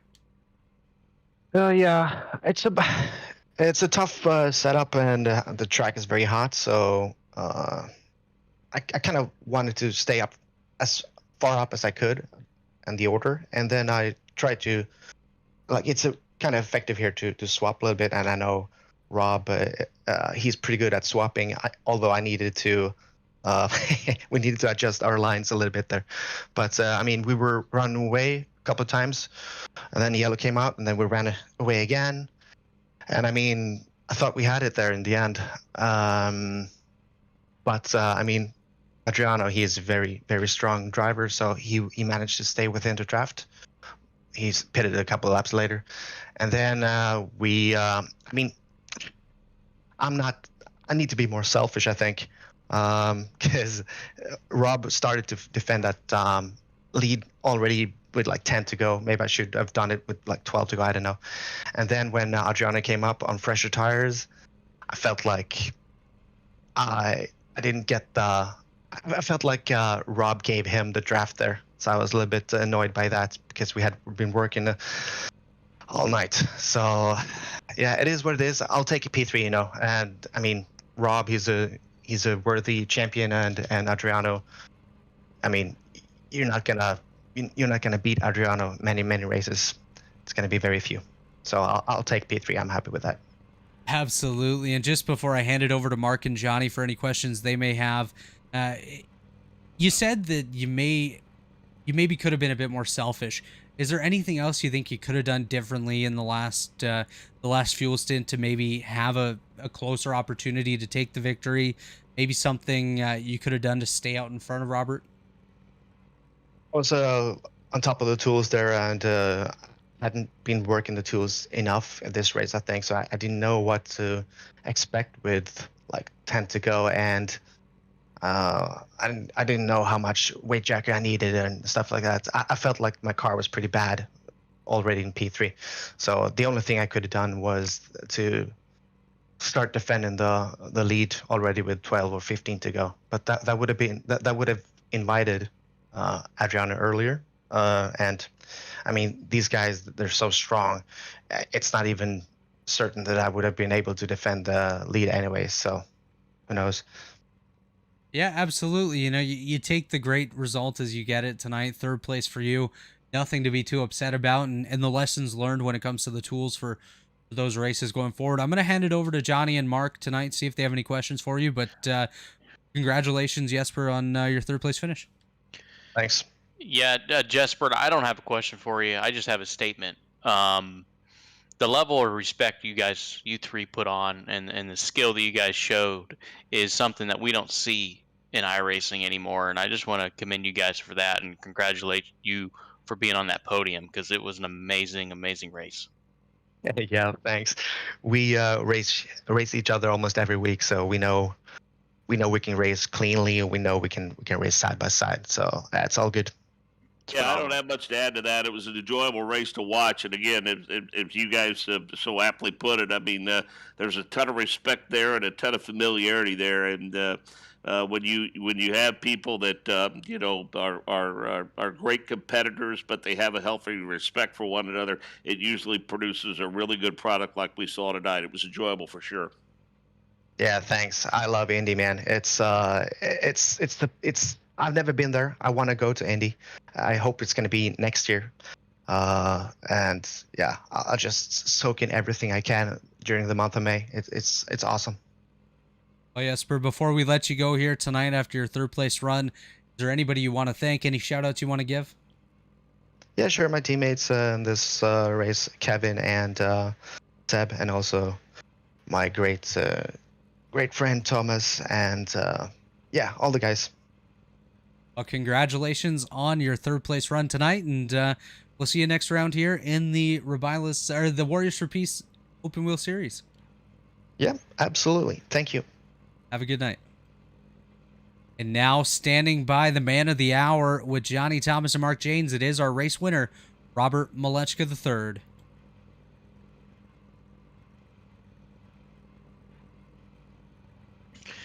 Robert, man, do you got a copy? Yes, sir. How's it going? Man, what an incredible night for you. And I mentioned it all race long at the start of this broadcast, how cool it would be and how historical it would be in an elite racing league aspect of somebody getting 3 Indy 500 wins in a row, and you accomplished that feat. I mean, well, what's going through your mind those last 10 laps? I had to work for it, I'll tell you that. You know, Jesper and I were working together really well that last like 2 stints or so.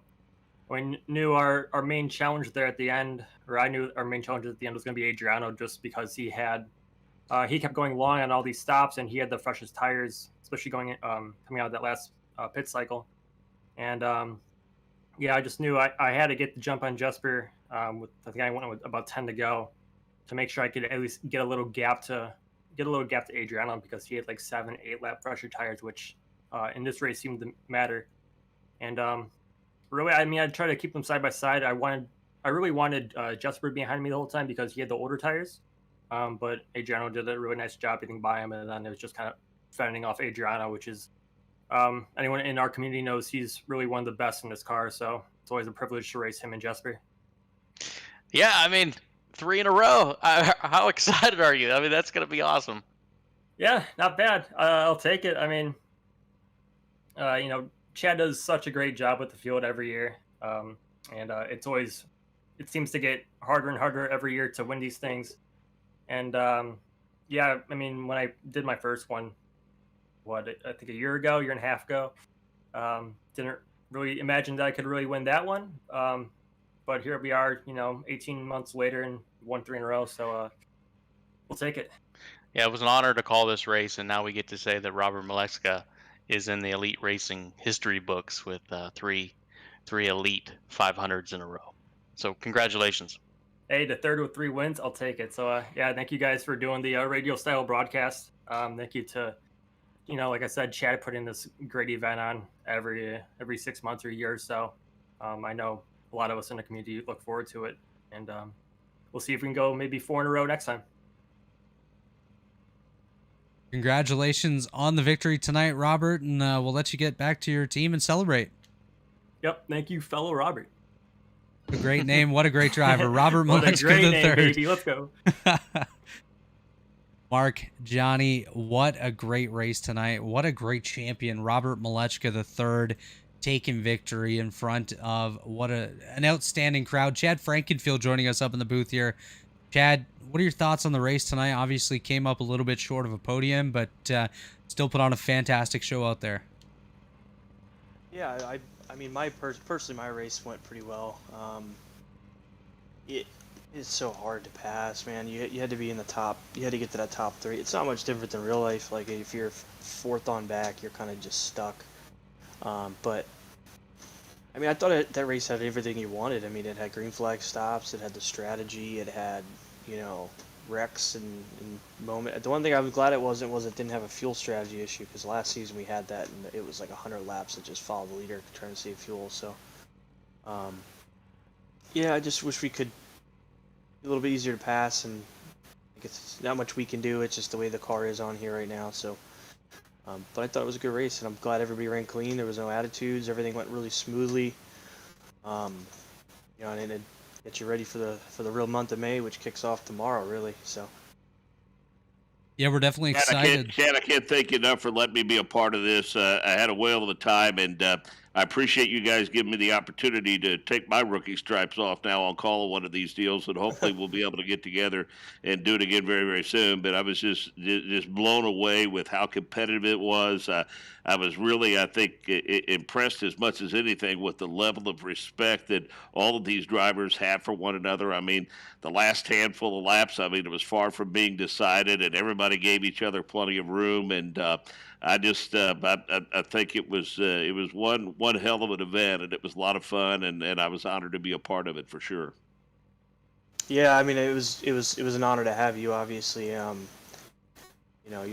to have the someone who's such an important part of the real life radio network. I mean, it's it's an honor to have you, and I'm thankful for all the things you said there. And yeah, I mean, it was fun. It was a good race always, and as I told you before, I mean, this is what we use to get ready. I mean, now tomorrow, I mean, cars are on track at Indianapolis, and it's not a test anymore. So, it's a good time of the year. Well, I can say as a loyal follower of yours on Twitter, you're never not ready for this. Even the day after the race, you're already ready for those 364 days to fly by. That's for sure. And I've enjoyed being a part of this deal again, and I can't thank you enough. And continued success with this, really, truly. And if there's anything at all that we can do with the radio network to help you guys promote this, we're there for you, and we're happy to do it. Yeah, I mean, I'll definitely be reaching out to you, and it's just great. Like I said, it's somebody like me who lives in Pennsylvania. This is my May until I get there on Carb Day. So, yeah, thanks again, Mark. I really appreciate it. Okay, look forward to seeing you on Carb Day for sure. Yeah, absolutely. I'll see you. Chad, before we let you go, any shout-outs you want to give? Any people you want to thank for your effort tonight? Just Kicking the Tires, my sponsor. I just want to thank Warriors for Peace, Rebilas Photography. Really, without those groups, this series isn't back. Both of those groups said, you know what, we don't care. We can't broadcast the cars. We want to have our IndyCar series back. So, redacted series back. Sorry. So I just want to thank them. I want to thank you guys. I mean, it's a long night. I always get a lot of respect for guys like Mark and when we had Rob Howden and Nick Yeoman, guys. I mean, it's completely out of your comfort zone, and a lot of times I hear that it's a little more difficult to call on here because you don't see everything. You don't have extremely notes. Right. You don't have notes about you. Like it's I mean, I'm sure it's way harder in real life, obviously, but it's just so different. It's like, well, I want to see what's happening in turn 2. Well, you're not going to see it unless the camera shows it. So, I mean, like I said, I just thank you guys for being a part of it and making it very fun night. Well, be proud of your product, because I'm going to tell you something. The way this thing is produced, and with the camera shots and the timing and scoring that we have, for me to come in cold and be able to jump in here and do this, and certainly be proud of the product that you put together, because it's pretty impressive. And while it may not be what we have at our disposal with SMT and all the timing and scoring and everything, it's pretty daggone impressive, and it makes it pretty easy. So we appreciate that. Yeah, absolutely. I really want to give a shout out to Dave Huckleberry. He's the guy that's been producing this stuff. Absolutely. About a year and a half ago, about 2 years ago now, he had no clue. He was like this. He's same with you, Mark. No idea what any of this was, and he does this, and he's a massive IndyCar nut. So it's cool to have him on board. But again, I appreciate the redacted kart series. I appreciate it. Well, Chad, we're glad that you gave us the opportunity here tonight. And again, Dave, phenomenal work by you tonight. Every night, we couldn't do this without you. It was a blast. I had a great time. That's Dave, guys. He's been here all night long. But Johnny and Mark, what a race we had tonight. Some final thoughts from you guys before we head out of here. Yeah, just one thing. It was fun. This was a blast. I can't wait to do the Elite 500 again. I don't get to be up in this booth too much because I like to be participating. But you guys put on a hell of a show with Dave, you, Robert, and having the pleasure of being next to Mark is unbelievable. I've watched and listened to so many 500s over the years, and it was really, really cool to be a part of this with you. So it was a good time, and what a race. You couldn't ask for much more.